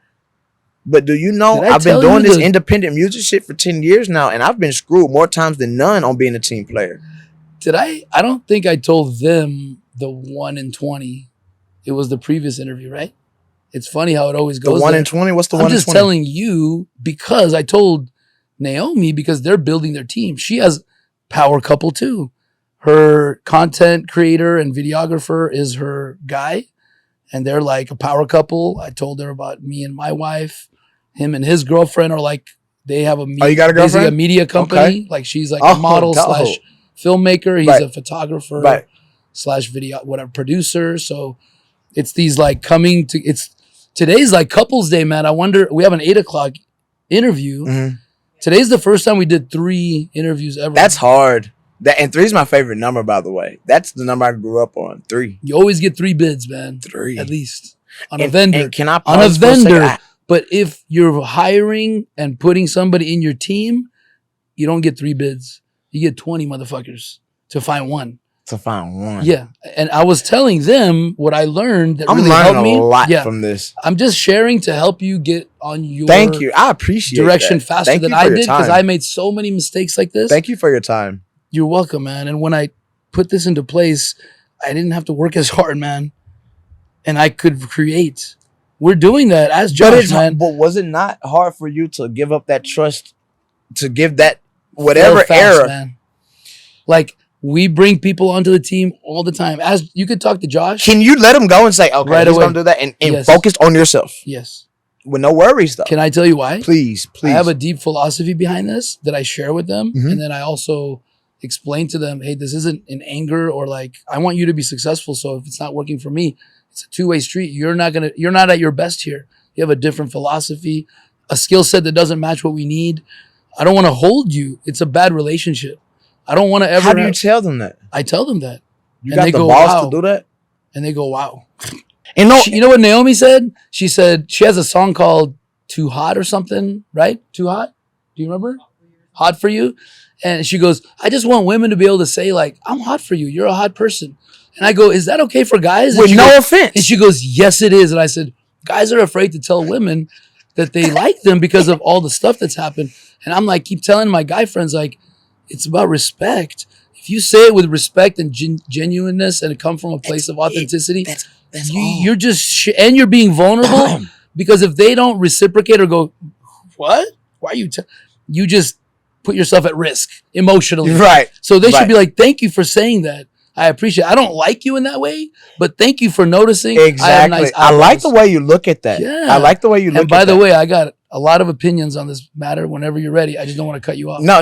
I'm ready. And let me go ahead and get a break real quick, because I do have to use the restroom. Can I just comment on it and then let's take a break and then let's do another quick session, because I think we have maybe 30 minutes left. Yeah. But I got to comment on this, man. Please. Really.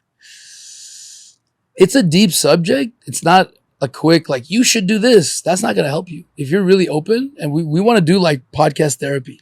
I've been through therapy. I've been through couples therapy. I can save you a lot of money. I when I got divorced, I was so guilty and so Because you did anxious go about through a abandoning my 3 boys that I loved. That was my number one marriage. thing. Yeah. And I couldn't live with myself. Because I knew that even though I got them half the time, that's not really enough. I abandoned them. I thought, they are fucking out of this goddamn world. And they would have never been this powerful if I hadn't gone through what I went through. So beautiful. Think about this. And they tell me, Dad, I'm so glad. Do you know why I love my dad to this day? I would have never been the man that he was if he wasn't an asshole back then. Right. Everyone grows up differently. Dude, he grew up, I'm sorry, Daddy, but you grew up at 50. Hey, man. But I thank you for growing up as an old head, because guess what? Had you not took those L's and did all this bullshit back then and abandoned my mother and all these things, I would have never learned to be the man that I thank you. That's why I love my daddy. Dude, just take the cards that are dealt, right?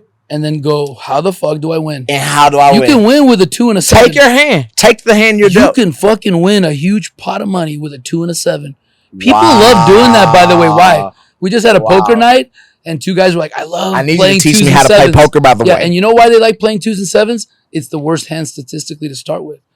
And they like to win because mathematically, I don't know how to play. A pair of 2s is the weakest pair you could have. Okay. If you have a pair of 5s, it beats a pair of 2s. So having an ace 7 plus, there's no or a 2-7, there's no possibilities of a straight. Right. So just mathematically, when you calculate all the probabilities, because poker is a math game, by the way. I know. That's why math motherfuckers will take your fucking money. I failed math. Don't play with those fucking statisticians, dude. I don't know what I'm doing. Yes, you do. You know the odds of the next card. Anyway, the point is, it's the worst hand. It's the underdog, man. That's why people like playing it. Because they like going, that's right, bitch, and flipping that shit over and going, I don't even need a good starting hand to beat you because I'm a better poker player. Wow, confident. Poker players don't need the hand. It's how you play It's how you strategy. Of course. Strategics. Half the time, you don't see their hand. Wow. That's why I love poker in that way. You know what I mean? Because like my dad, for example, you just have to look for the opportunity in your situation. Like my dad was a very strong father figure, and you could say, wow, that's great, Rick. He gave you also confidence and there was a male figure that was really strong. That's true. He also limited me so much because he's narcissistic and dominant. When he's in the house, it's like everything revolves around him. He's like the godfather, big dude. So I couldn't be fully the man I am today until probably this year. Wow. We've had some run-ins this year. Wow. And you're a man now. Yeah. And I did mess up the last time because I got frustrated, and the things I said to him, I know it's hard to come back from. Did you apologize? I did. I texted him, but I'll probably talk to him. It was a bad one. You should talk to him. But it's also because he physically came at me. He's 75 years old, dude. This motherfucker's a badass. How'd you handle I need to make a movie about him. I want to have him here. And I see you be up in the morning doing your little thing. So I know you're more fit than your father. How'd you handle that though, bro? And I know you don't want to. I said I'm not 5 years old. Physical with your I said father. I'm not 5 years old anymore. Don't fucking talk to me like that. You're a man now. You're a man now, and I know that hurt because it's respect. But that's respect. Listen, that's respect. That is respect. You're respecting yourself. Exactly, man. I can't allow any man to talk to me like that anymore. You're a father. I'm a father. You're a husband. And I said, don't talk to my kids that way. That's why I'm not bringing them and leaving them here. Sorry. I don't judge you. But if you're going to throw a bottle at my son. That's deep. That has Down syndrome. I'm not judging you. That ain't happening in my fucking movie.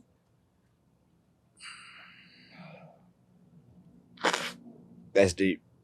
That's real deep. You know what that's called? Love. And he slammed the table with his fist like he did when I was little. But guess what? That shit drew up some memories. I gave into it. I learned from it. I learned, you know what? I'm not going to give into it anymore. What did you learn? Please tell me. Oh, because he slammed his fist. Obviously you came a long way. Oh, man. What did you learn? I thought I had our relationship figured out. I already That's what I thought. That's what I thought until you told me that. And by the way, I talked about it with Snow, who was on last time, but like I hadn't had a chance to. It happened that day. And we had a whole conversation, but I hadn't had a chance to reflect on it. That's deep. Like Ani suggested I do, and she was right. And since then, I texted him.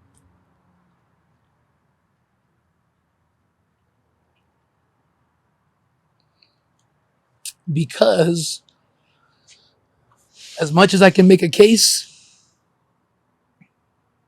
Tell me, please. he's way more fucked up than I am, dude. Wow, and you know that. She's lonely. You know it. He has nobody. He hasn't talked to my brother. Wow.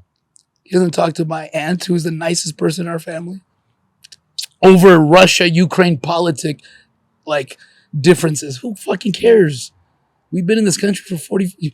We're all the same. You're fighting over Ukraine, Russia? I forget that that you're not that you're not an American citizen. I am an American citizen. Well, we are, yeah. but we're from there. But, right, exactly. And I don't hold on to that. I'm a man of the world now. Honestly, I'm not even limited by anything, man. I know we're all just fucked up in our own way, and we don't see eye to eye on that. But let me ask you one question, and I really do have to use the bathroom. Yeah. Oh, yeah. But let me ask you one question though. Like, yeah. You ever thought or meditate on let them win? Yes, I know. Just let them walk away. Sure. Right. That's what I was doing. Something happened that and was, it triggered that. Yeah, it was a very deep. Even that in though, my mind. Even that. Yeah, I wasn't prepared. It was a deep loyalty thing that happened. So where I'm like, I can't believe you're helping somebody that stole from us. That's what it was. But that's his relationship. You wasn't prepared for that. I wasn't prepared. I should have just said, let me come back later. Isn't it an overall thing to be prepared for though? I want to be. I don't want that to ever happen. Exactly. So I have to understand, how do I get my mindset to a point where I'm prepared for that because of just my belief system. Still working. So yeah, I'm still working. Wow. But it helped me so much, man. Go. Like, I'm really getting to know you, dude. And I was saying, like, every podcast is different, and I'm talking a lot more with you because I see how you're so thirsty for knowledge, and that when I was younger, I know some of the things that would have helped me accelerate the process a little bit, like the team thing. People would talk about it, but it went over my head because I didn't maybe listen enough, or they didn't explain it the way that I needed it to be explained. I think it's the explaining. Yeah. And I think it's not more. Yeah. Oh, team. Yay. It's all about the people. And they don't live it. I get taken so wrong. Like, a lot of people look at me, I don't want to listen. Grab the mic just in case, because we're rolling. Oh, okay. Yeah. And a lot of people look at me like, I get taken the wrong way. A lot of people you don't want to listen to nobody and this and that, but it's the right people.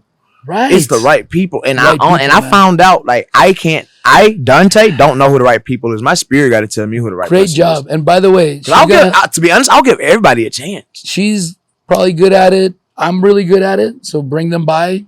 I'll put them on the podcast and tell you. I have had people on that were kind of like guests where I'm like, because I could tell. Too much selling. Too much desperation. And it's not a judgment. It's they need 5 years of trying to do different things before they even know. And I'm not on that level right now. I'm past that. If you don't understand that principle of move people on that aren't they're not A+ players for you, it's going to hold you up, and you only have 100 years. I don't know how to say it. I don't know how to do that. See, I got a big heart. I don't want to hurt nobody's feelings. I don't want to make nobody feel how uncomfortable. And that's how I get in a bad part of my relationship. I can't tell the females like, yo, I'm in a. But look what you did today. You talked about your relationship knowing it for could the hurt very your feelings. first time. You know why though? You want to improve. The reason, you know why I really tell people what I say? You're like, you tell people that? I'm like, yeah. You know why though? Why? I said it in the beginning. If you got to first figure out your philosophy. Let me tell you why. I saw firsthand getting married to someone that I felt in my gut it wasn't the right fit, and how much hurt I caused that person. If I had just... You realize that yourself though. Yeah. Because then I had 3 kids and had to cause a lot of pain for her. But the worst kind of pain. But no one can tell you how you did that. And employees that I hired that I put in positions where it wasn't for them as recently as these last few weeks. Because Josh was helping me with admin stuff. And I go, dude, Josh, thank you. Must be a hard worker. He's a hard worker, but I'm like, thank you, Josh. Let's get an admin and get you back to photography. Because Because why though? Because that's not his thing, and he's not at an A+ level. Bless And his if you heart, try to like, build he a was trying to help championship you, though. organization, He was you trying to think help that's you, good enough? No. Yeah. Right. He's trying to help. That's okay, but always recognize your team's strength. If you have people on the team, maybe it's a matter of, here's what happens. I'm honest about their strengths and weaknesses. If I can implement their strengths, I go, here's how I see it. If they don't want to do it, I say, well, I got to protect the team. That's not good for the team if you want to do that thing that you're not good at. Or tell me why you think you're good. Or we don't have a spot for you, because here's what I see. You are amazing at publicity. We're not at that level. Plus, we got this company. Let's just be in touch. And I'll let you know when we're ready. If I go like, wow, that's a perfect project for you, I'll call you up. So you pull out that highlight in them. You don't just tell them, oh, I don't need you. No. You let them know their value. Dude, before, we're not the fit. I can't say that it always goes super well, but the reason I'm okay with that, but usually it does. Occasionally, very rarely, but it's because the person is just so stuck in like, and I don't get mad. I just let them vent, and they still feel better because I still give them respect, and then they vent and get upset. How was giving them respect? Just hearing their point of view. I've let people go and they hug me and go, "Thank you so much for being honest." Swear to God, because I'm like, "Hey, you are awesome. You're amazing." If I am complaining about your performance for a month straight because it's not the right position for you, I am allowing you to sell yourself short. The fact that you don't believe in yourself and you don't trust me that you're awesome. Selfless. Yeah. That is a definition of selfless. I'm pushing you out of the nest because I believe in you, and you're going to just hide here and do a half-ass job. It's not going to be for me. I've gotten let go of like consultants. Dude, I've let go of a lot of people because I would manage projects. Right. And I have a budget. So I'd be like, what I learned is to be upfront in the beginning, kind of like dating. Okay. This is what I want. Let's not have any hard feelings. Hey, I'm bringing you on. What's your hourly rate? At any moment, if you don't like me, I don't like you, we say, hey, you know what? This isn't working out. Cool. Okay. Once we get into it, we can have a contract. If we go, this is good. Let's move in together. Let's have a contract. But until then, you got to be able to pull the plug. Yeah. And I've learned to be very open in the beginning so that when it happens, even though they're still surprised, you go, hey, I told you. But nobody's ever done that. Who's your mentor? Because I'm watching you. How did you learn all of this though? Like, how did you everything on this podcast that you've been talking to me about? You've just told me about your family and like, you know, like your parents aren't like your role model, obviously. But they're smart as hell, man. My mom was a role model, by the way, like your mom. Okay. Yeah. Okay. My dad is a role model too. It's just he had that harsh side that I had to get around on my own, which made me who I am. I don't regret it, actually. That's all I want. And I don't resent him. I'm just sharing so other people that have difficult dads can go, don't hate your dad. You don't take the value from your situation. Even right now, he's not talking to me. He gave me back all my pictures and like, I don't need you anymore. Yeah, because he's hurt, man. And I'm not laughing. He's hurt. Because that's why I got sad earlier, because when I calmed down, I'm like, what did I do? Because I know that he's a 5-year-old trapped in a 75-year-old's body that had a very tough childhood, was beaten a lot. Because as much as I love my grandparents, and he's like, don't think they were always sweet like this, because they were sweet to me. Right. He's like, they would beat the shit out of me. Like, I'd come home beaten up from a fight because they lived in the streets. Kind of like they had an apartment, but he was outside on the streets and there was fighting everywhere. That's just how you lived in Soviet Union. You had to stand up for yourself. And he was also very hot-headed. He'd come home beaten up, and his mom would beat him up for getting beaten up. You're hard. She goes, one time I came home, she couldn't recognize me, started hitting me with a broom, thinking I'm a criminal, like a broke in. And then she goes, Arkady, is that you? And he goes, stop hitting me. She goes, you're fighting. I'm not being to laugh, but wow, brutal, are you dude. serious? And then my grandpa would come in with his belt. And, yeah, wow. And they're like, you, like low, dirty. Let me tell you something. Let me tell you what I learned. You hoodlum. You're always fighting, like always putting him down. So he has such rage in him. He's like an Italian mobster that would be like, kill him. Like, wow. But luckily he's not a mobster. Yeah, dude. He looks like a mobster. Luckily, he never fell with that crowd. It was against his morals. He knows a lot of Russian mafia back there. that think he's crazy, by the way. I've seen him get in fights my whole life. He's like that. He'll be in the airport and go, I told him, I look at him, he's stepping on my shoe. And then I just give him, but in his stomach, the security came because he was laying on the floor for a couple minutes. That's your dad? I said, I'm a handicapped person. They said, sir, let's. And the guy's like, okay. And he backed up. He's nuts, man. Wow. I love him, though. He's a character. I want to make a movie about your dad. You're going to be your dad in 2 years. To live now, man. I'm so different, man. No, I'm just kidding. Yeah, but it's in me, though. But yeah. It's in me. But see, you've learned through life that that's not going to make you the man that God created you to be. He's miserable, dude. He has so much love in him. He's the most generous, loyal friend you'll ever have, but he can't get out of his own way. Wow. He watches all my podcasts. He probably is watching this one in the future. Yeah. Because even though he won't tell me he watched it. You love your dad so much. Yeah, of course. Wow. And I'm going to pray that y'all bond that, man. Y'all bond that relationship. And it's only temporary because we are flesh and this flesh is temporary. Yeah. It's just the way I stood up to him. Because he kind of came at me because I'm like, I'm not fucking 5 years old. Don't talk to me like that. You understand me? Ben, let's go. And Ben's right there. He saw the whole thing. He's like, oh my God. Son. Yeah. But it was me. I should have just walked away, like you said. Like, I already knew never to get into it. But it caught me off guard. And a lot of childhood memories came when he slammed the table. And I just got this like flashback. I got this like a little twitch, anger. And he was like, fuck is wrong with you? And I'm like, I'm not fucking 5 years old. You don't need to talk to a grown man like this. I don't care who the fuck you are. And like that. And it was so I said some things that what he's done to you. Does he know how you feel though? Like does he literally know how you feel for you to? He probably gets it, but he will never admit it. He's not the type to ever say sorry for anything. He's never said sorry for anything. I don't need him to. That's the thing. Okay. I sent him a text because I had to go repair his AC because he lives in Tanya's unit, right? Close by. And he doesn't have anyone, man. And he can barely walk. So it's like, now I got to figure out, I'm going to probably start sending my aunt. Just like, don't tell him I know. Drop some shit off. Do you plan on coming back? You should. I don't want to talk to him right now. I'm good. That's the thing. I'm just sad for him. Because I didn't have to play it that way. I could have just said, you know what, Dad, I'll be back. I don't want to talk right now. And he would have calmed down and felt bad. That's the thing. I screwed up. When I texted him, I said, the AC's done.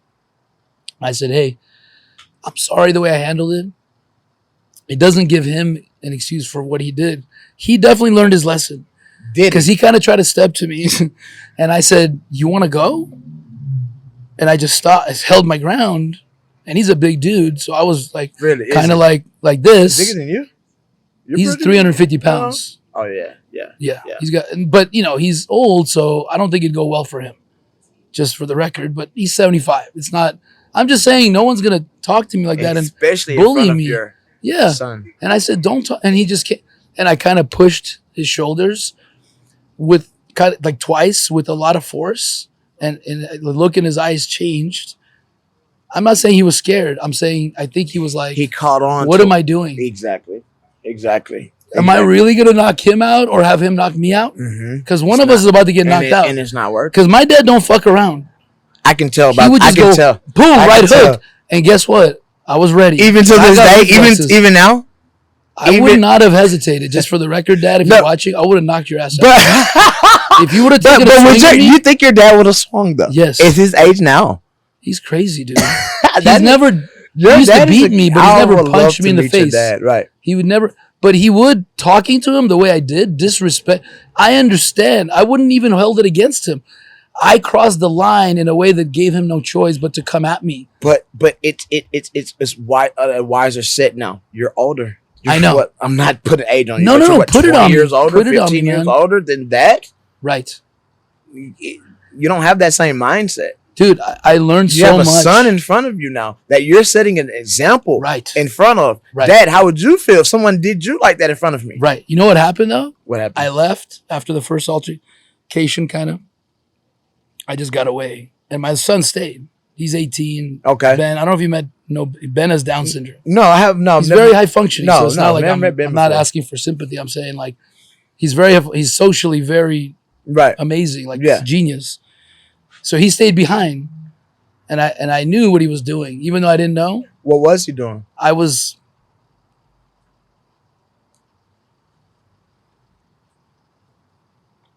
I was on the street for 15 minutes, pacing, in case he came out, Ben. But he was just there.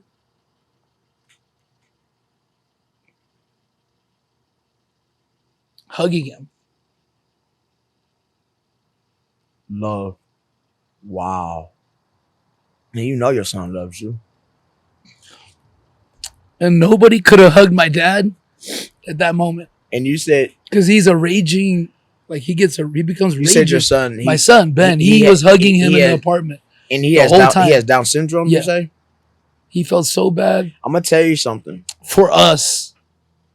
He felt bad for him. Do you He know? felt bad for me. And he understood right away what happened, that we fucked That's up. what I was. Do He you know your understood. He's son? like- he knew he's like, before "What happened, you Dad?" found it out. Did you know you just found it out like after? Yeah. He knew it right then. Right. Your son's special. Special, man. He's very special. For sure. And you can't even hate him for hugging your And he dad. never Your complained. dad is hurt. You know, He never it ain't complained like that my dad did that. My dad told me. See? He goes, hey, by the way. Are you serious? He go, by the way, Ben was fucking with me and messing with, and he does that. And I told him, stop poking the lion. And I told Ben, just to be clear, like, Yeah. I'm not that upset that he threw, it was a water bottle. It wasn't he hit his shoulder, but I just don't want anyone throwing shit at my kids. Right. So that's the line I draw. But I wasn't mad at him I never even said, he told me, right? He goes, hey, by the way, Ben was messing with me. And I kept telling him stop. And I threw the water bottle and hit him in the shoulder or whatever it was, a thing of cream or whatever. Doesn't matter. And then Ben stopped. He goes, if you do that again, I'm gonna throw this cup at you or something. And he stopped, and it worked. Yeah. And Ben didn't complain. Yeah. He told me like, hey, I just want you to know this happened. I'm Yeah. like, all right. I didn't say anything. Right. This was weeks before. Right. But the point is like, I accept him. It's just, it taught me, you know what it taught As long me, as man? you learned. I learned That's the thing. that I will forever be a rager. Let me just explain.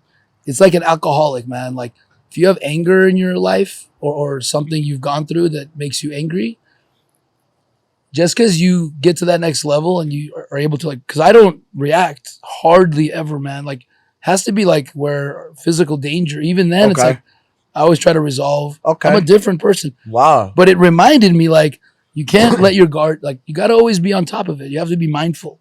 Mindful. Always That's be the mindful. word. You're knocking Catch yourself out. and go. I'm not gonna lie, you get some real good words in today. Mindful. Yeah. That's a good word. Mindful. That's how I changed, man. Mindful. Yeah. Being self-aware, like shit, I'm getting angry right now. What's happening? Why am I getting angry? Just catch yourself.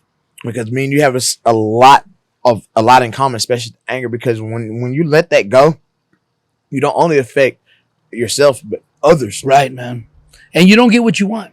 And you That's don't. the thing. And then after, it takes me literally a meditation right after.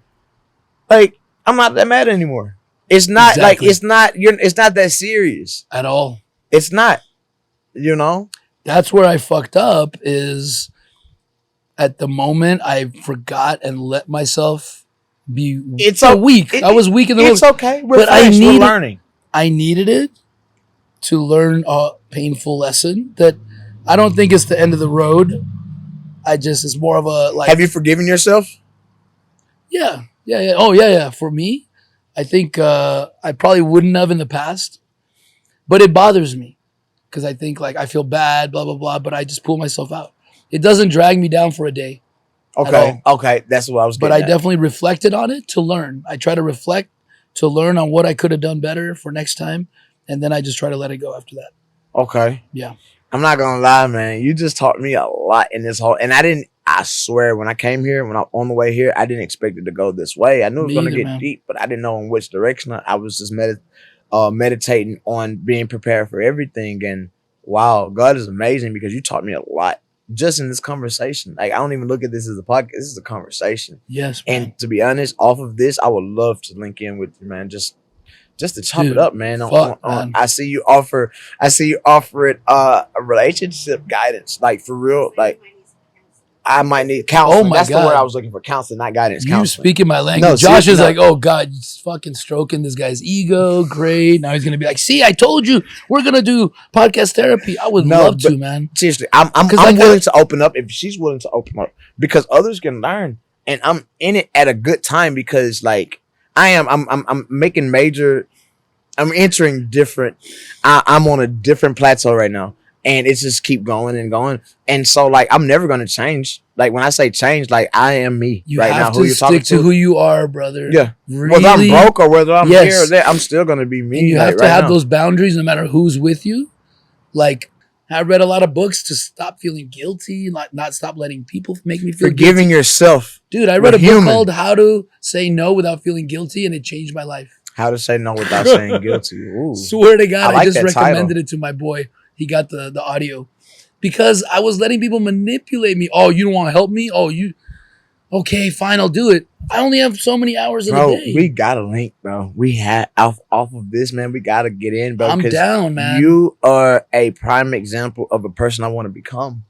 Thank you, man. In That here. means so much. to In me. here. Yeah, I know. You're I going to don't be care different. about what you're wearing. You're going to have some DBattles flavor on top, but you're just adding, like you said, like learn from everybody. I just happen to have maybe more than average bear because I am like I love it. hypersensitive. People don't realize because of my looks that I am like, I'm hyper idea generating, man. I'm constantly problem solving. I knew it the night Dr. Chalumbo had his release here when you grab the mic and you start to speak on just the history and everything. I'm like, this guy. Tell him, Dante. I'm like, this guy right here. You know, but I wasn't always able to do you that. were someone I needed when you put that mic down. I didn't even know this was your residence. When you put the mic down, I was like, that's somebody I want to shake his hand. Wow. And as soon as I shook your hand, guess what? I didn't say anything. You came to me. You said, I want to know your story. And guess what? I'm going to say this. We got to have a part 2. I didn't get into the story because, dude, this story. I know. You know? But I really would like to have a part 2. I really want to because there's a lot of things I would love to share that is going to help a lot of independent artists, managers, anyone independent is in this industry, man. And I'm talking about behind the scenes. Can I tell you, too, I don't bite my tongue. I've had a few, I would call it failed attempts at being a talent manager on the way to this, just because I couldn't make the bills. Are you a manager now? Ask me, no. People would ask me to do it. I helped a few people, and like I just probably shit the bed, honestly, because I didn't have the time but on keeping it because I also learned through my experience not to take on more than that you can handle. There's only 24 hours in a day. And if you take on a new project, something me and Josh experienced a lot these last 6 months, if you take something new on, right? Talk to me. You better actually stop and go, what am I carving out from my already packed fucking schedule? Are you ever sitting going, ooh, what do I do now? But you don't want to turn down that work, though. You got to. You got to start doing it now, man. Actually, you're taking on work you shouldn't be taking on that you don't want. Because you don't believe in yourself. I need to pay my bills, so I'm taking it because I don't want to miss out. But really, you're not allowing space for the real important work. Someone else is going to come and go, are you available tonight? We're doing a blah, blah, blah with Kanye West or whatever. And you're like, oh, I'm doing a birthday party or whatever the fuck you're doing. You're right. If you can pay the bills. I'm a realist, so yes, sir. I love that. That's what I like. You have enough bread, gas, shelter, water. Food, and the necessities. And after that, you got to carve out as much time as you possibly can to your number one talent. And keep some 20% of your time open if you have to, as long as you can eat. Okay. So you can be open to new opportunities like podcast shit. Are you in downtown? I'm in Pasadena, actually. Oh, wow. Yeah, Pasadena. Are you staying in Pasadena? Yeah, I'm in Pasadena. Is that your hub? Is that your that's where we set up shop. That's our hub for now. And that's what I'm saying. It's another story. Like I came out here on an Airbnb trip and end up linking into the Airbnb landlord. She's now my investor, my mentor, my godparents, and and so like that's where it is. Like I came out here with $500 after a week bought of Airbnb. And that's why I told her to stay home. Like, this is not an environment. I am built to be able to survive out here like this. I don't want my significant other grinding in case thank God I never had to sleep in my car on the street. I never went a day without food. I've heard stories of artists coming up out here to be successful. Thank God so much that I've Josh never was homeless for 2 weeks, man. Really, Josh? You came out? Are you from here? Oh, okay. So you came out here to come up. You had to. That's why you're going to be 5 years later. You're going to be very successful. 5 years later, he finally got a car after skateboarding and bus passing all around LA to being a photographer. I feel so. Thank you for sharing that story, and thank you for being comfortable enough for that story to be out, because I'm beating myself up because like I got a car after 2 months I was here. I should have had a car after a week. Like, you know, I'm blessed. Even living in an Airbnb right now, right here. Even living in an Airbnb right now. I'm in an Airbnb. It's a place, it's a shelter, it's room. Me and my girl, but guess what? It's not on the streets. I take my hat off to you, bro. Keep doing what you're doing. You're blessed. You're gonna be whatever you want it to be, man, and more. I'm telling you. I'm serious. I'm serious, bro. Like, that's tough. That's real hard. That motherfucking video I right love there that, bro. is gonna go viral. Josh, you're gonna blow up, bro. I swear. And he's a good looking and he fucking seems brand, loyal. bro. Not to like commercialize him. I'm just trying to think from a business standpoint. I was like really encouraging him to continue being the face of his brand. That's what people want. They want to know who you are. This is going to take you to another stratosphere, in my opinion. We're going to give you all the footage you want. You can have the raw footage if you want to edit whatever you want, or we'll give you. I'm not going to lie, man. Clips. I ain't going to lie. I want to, I'm more, it's a conversation with Me everything. too. I don't want to edit. I don't want to edit. Recorded? Oh, she got, I do want to do a part two. Part two, we'll have more memory. We're actually doubling our memories cards because today we realized this was amazing. He's actually going to go to Best Buy after this because we're like, we don't have enough for Josh, I want to link up with you too, bro. I like your drive, man. You really motivate me, bro. How old are you? 24. That's hard, man. Yes, man. Yes. What are you specialized in? Like, what is your Tell him, Josh. You shoot videos? Let me see a video you got. Oh, we're about to check this out. I'm going to roll. I got to go pick up my boy Felix. Is that who you're doing next? That's almost 3 years. Oh, okay. Literally. You didn't even put him on here. Yeah. I'm just kidding. No, he's going to be somebody. You guys can hang out and talk as long as you want. And by the way, it would be an honor and a pleasure. If you want to stick around, you probably have to go somewhere. But I have an 8 o'clock. I don't have to go somewhere later, though. I have a session, and I really would like to talk to you off of this on just. Yes. I just need to talk to you. Private. Because also you don't want to give out intellectual property on this podcast. And see, that's why I didn't know what to prepare for coming here. That's why I really want to do a second one, because I didn't know what to prepare for. There's nothing to prepare for. In fact, I see. You know the preparation. You couldn't prep for this. You couldn't. It's the point is to be genuine. The point is to mix the point is to mix the chemicals and see what happens. You can't fucking know what's gonna happen, so you just. I love mixing people together, man. Like, I love it. I like putting friends together that I go. You everyone I met would do so well together, and then it works a lot of times. Crazy, I'm pretty good at that. Shout out to Dr. Chalombo. It was Dr. Chalombo linked this all together. I'm just now tapping in with this guy on a whole different level. And spiritual community leader, man. That's very and open-minded, very so open-minded that there's. I'm gonna tell you something. The people that I met, just conspiracy theories, but that's because he's just like, yes. Hey, I'm just saying, I don't know what's real. Yes, I'm just telling you there are other ways to look at things besides the things that they teach you in school. And I'm gonna tell you something. The people that I've met that night, just he introduced me to, are more benefit than anyone I've ever met in my career right now. Besides my mom, my people, like you. I've had millions of interviews. Power 106. I don't give a fuck if this is on the radio, if this is on anything. Like, this is the most. Thank you, brother. I was prepping for this as an interview. This is not an interview. I love that, man. This is a conversation. I feel like this is a. Let me hit that gas. Oh, yeah. And by the way, you hit that video of you talking to Josh is going to be put out there because people are going to feel like you're talking to them. Like, you can do this. And then you grab that fucking blunt. Oh, yeah. Straight up. You can, by the way, with the fucking $100 bill wrapped around it. You feel like, I'm serious. Right. I'm telling you. And I mean that. And you're so in the zone right now because in the beginning, you were trying to get comfortable I and trying to was. see what is this all about? Have you noticed What am I hadn't supposed to sweated? do? I haven't sweat yet. Yeah. Now, in the beginning, I was sweating like the first 30 minutes. Yeah, you had I the was towel. sweating pretty hard. Right. I'm here now. It got cooler though. I don't want to go. But your Hey, you don't have to tell your language- 8 o'clock. Hey, Kid Rocks, I'm here. I was just kidding. But seriously, I can do this Yeah. all night. I'm gonna come back with Felix. You guys can meet him if you want. We're definitely. I'm gonna He's sit a here and trip, talk to Josh man. for a little bit. So talk to Josh. Make a music video right here. Play some song. I gotta pass this around. And Pass this around. I didn't know. See, I didn't know it was like this.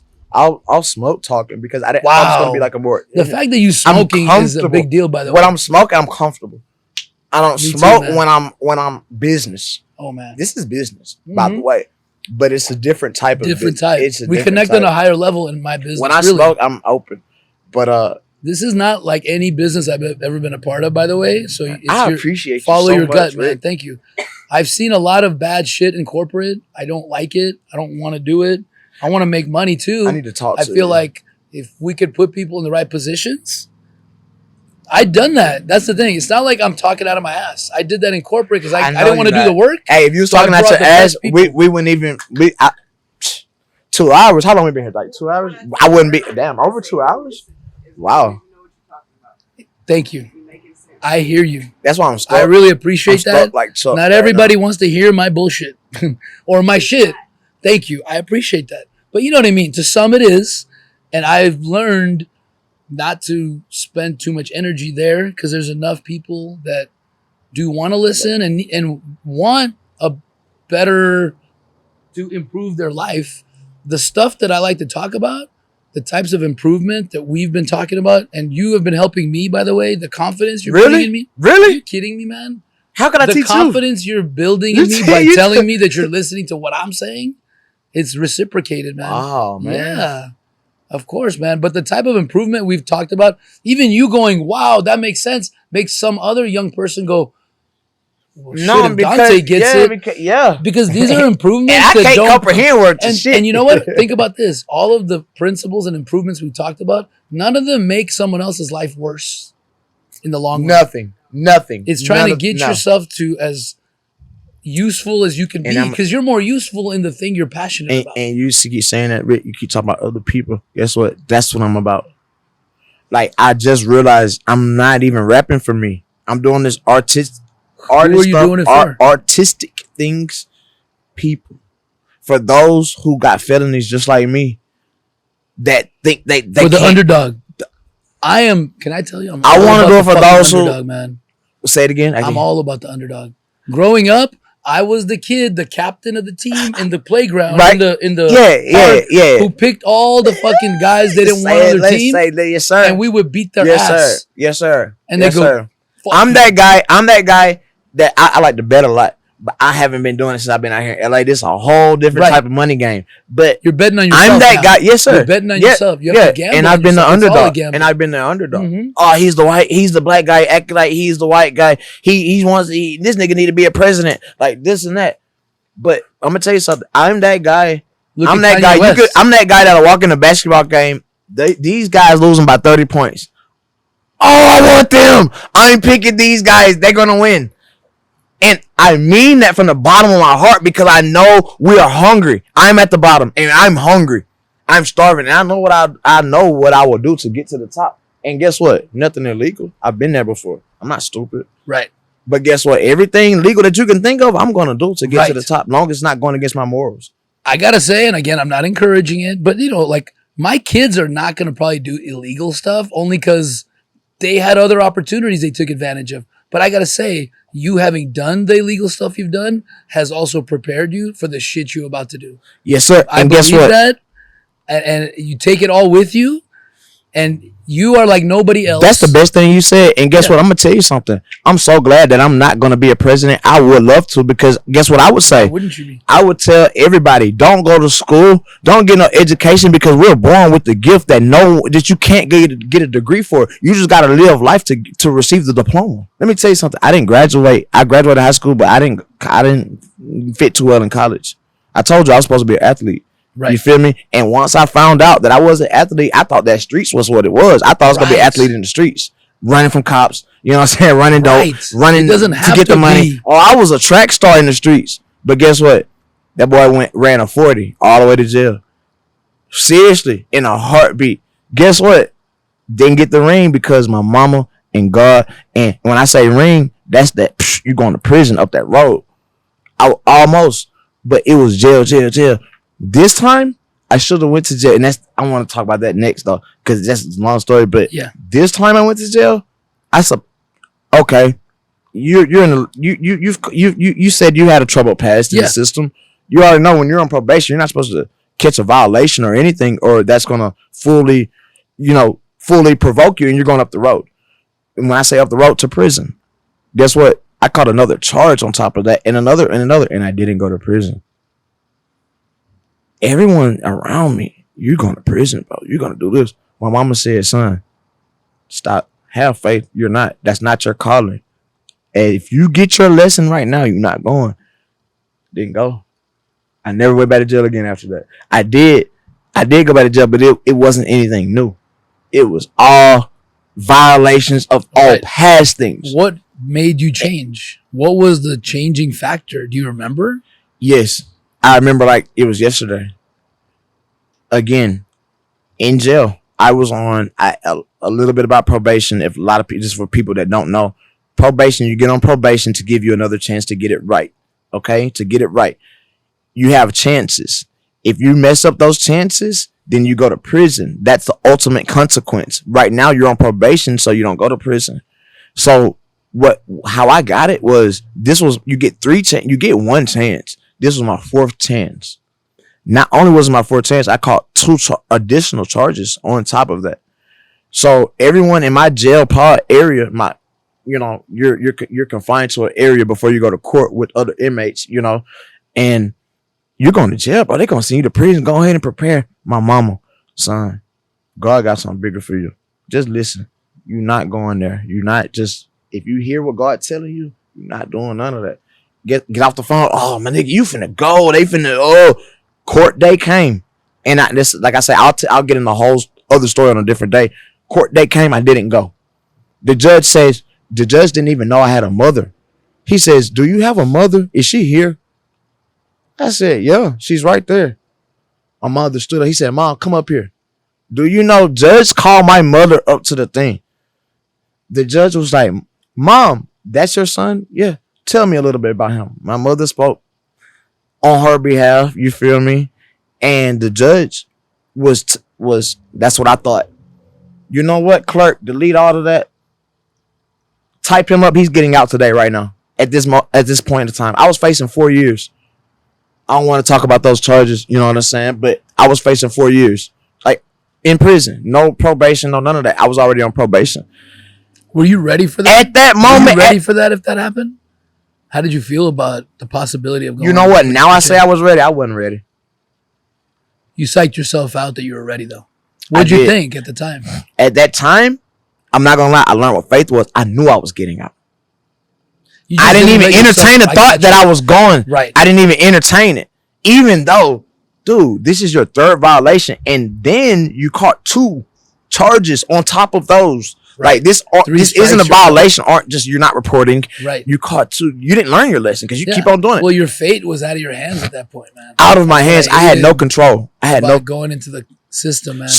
Yeah. It could fuck it up. That right there, that moment when I was released and I actually walked into society and breathed fresh air and knew I was released and free from custody, I knew then, like, there's something I need to be doing because I made so many promises while I was in here. And I'm here right now because of the promises that I made. What were and I'm not condoning any of this. Nah, what's the promises? You're not supposed to make promises with God.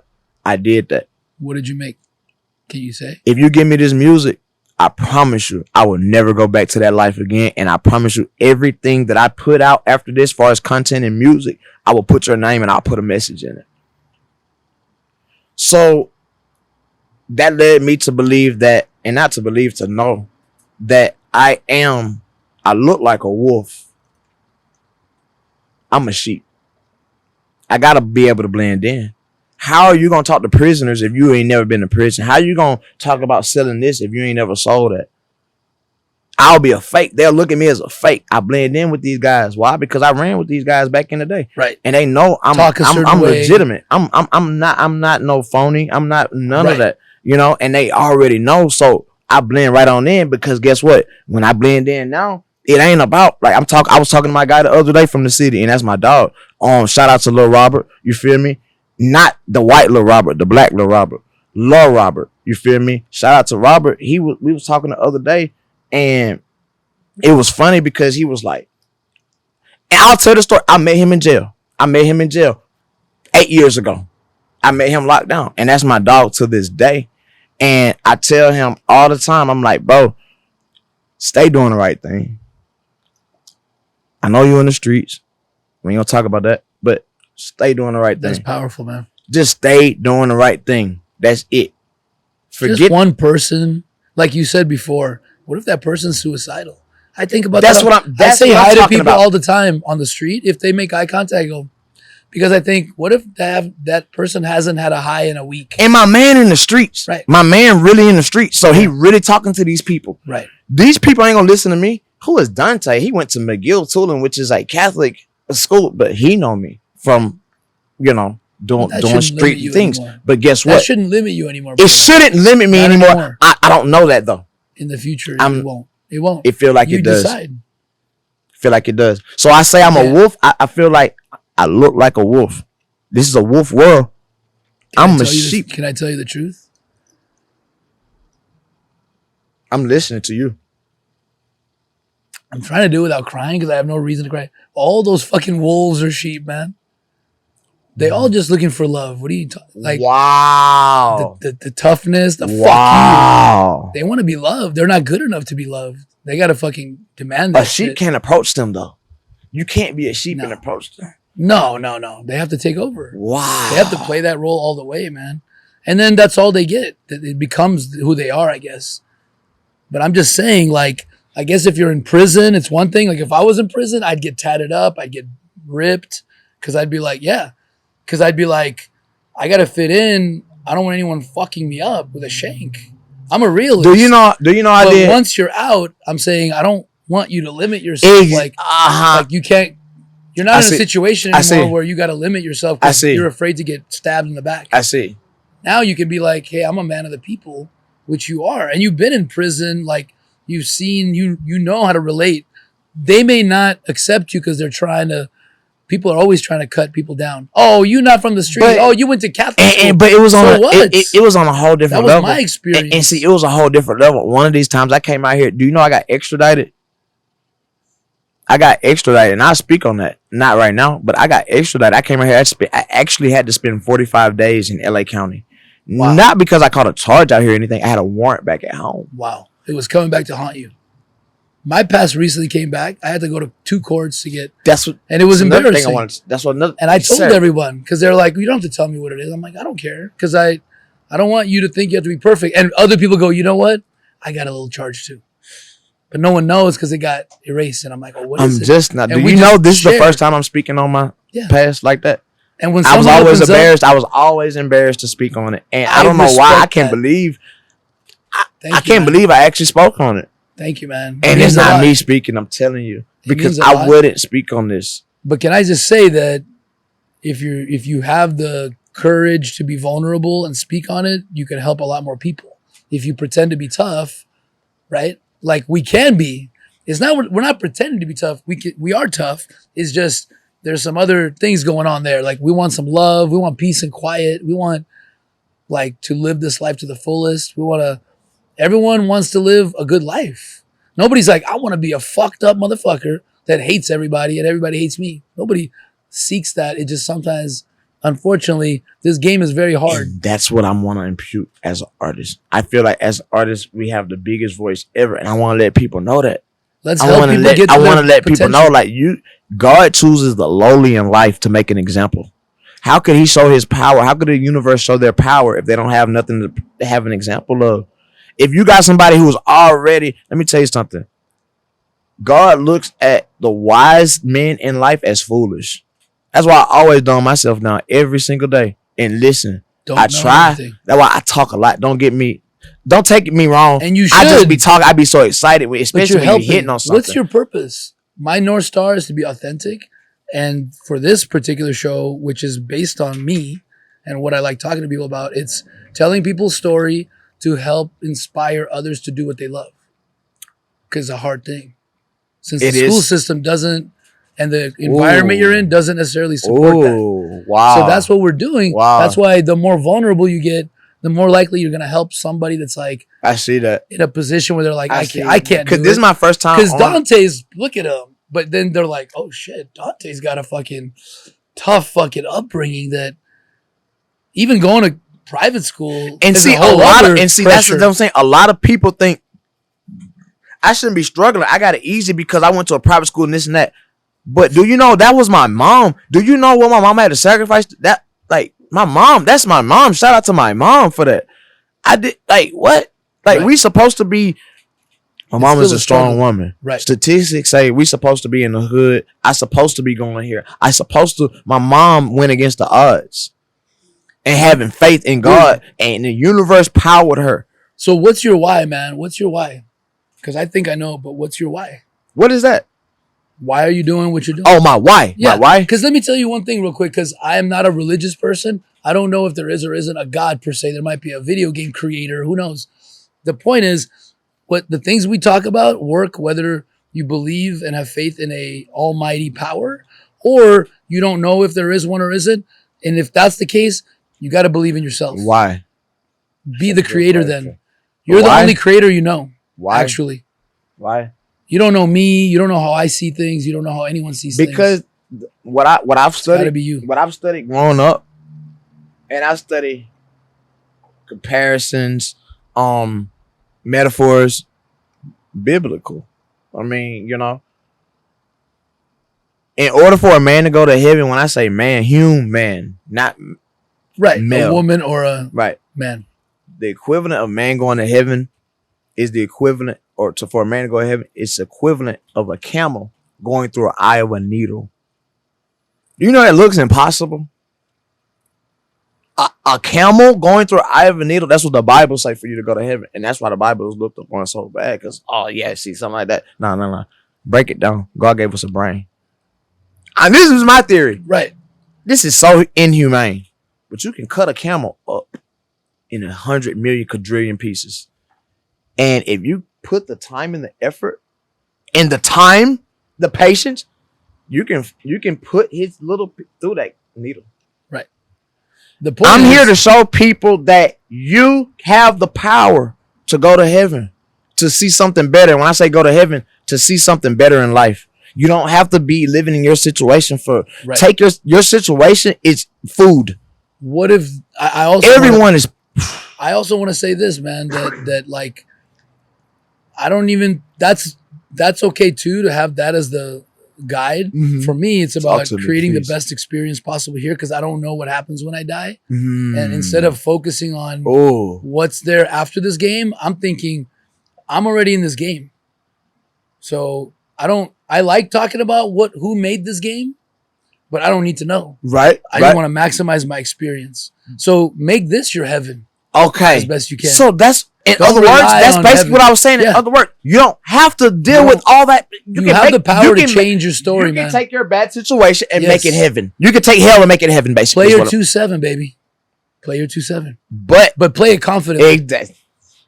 Because they're going to call your fucking play very strategically like poker, and I don't know how to play poker. I'll teach you, man. That's what I'm telling you. All right, I got to go pick up Yes, Felix. sir. You guys can keep rolling. You. I need a hug. Someone else could take the hot seat, go to the bathroom. I got to get a hug. I'll give you a hug. We out. DBattles in the house. Hey, yes, sir. Yes, sir. Dropping knowledge. Misunderstood.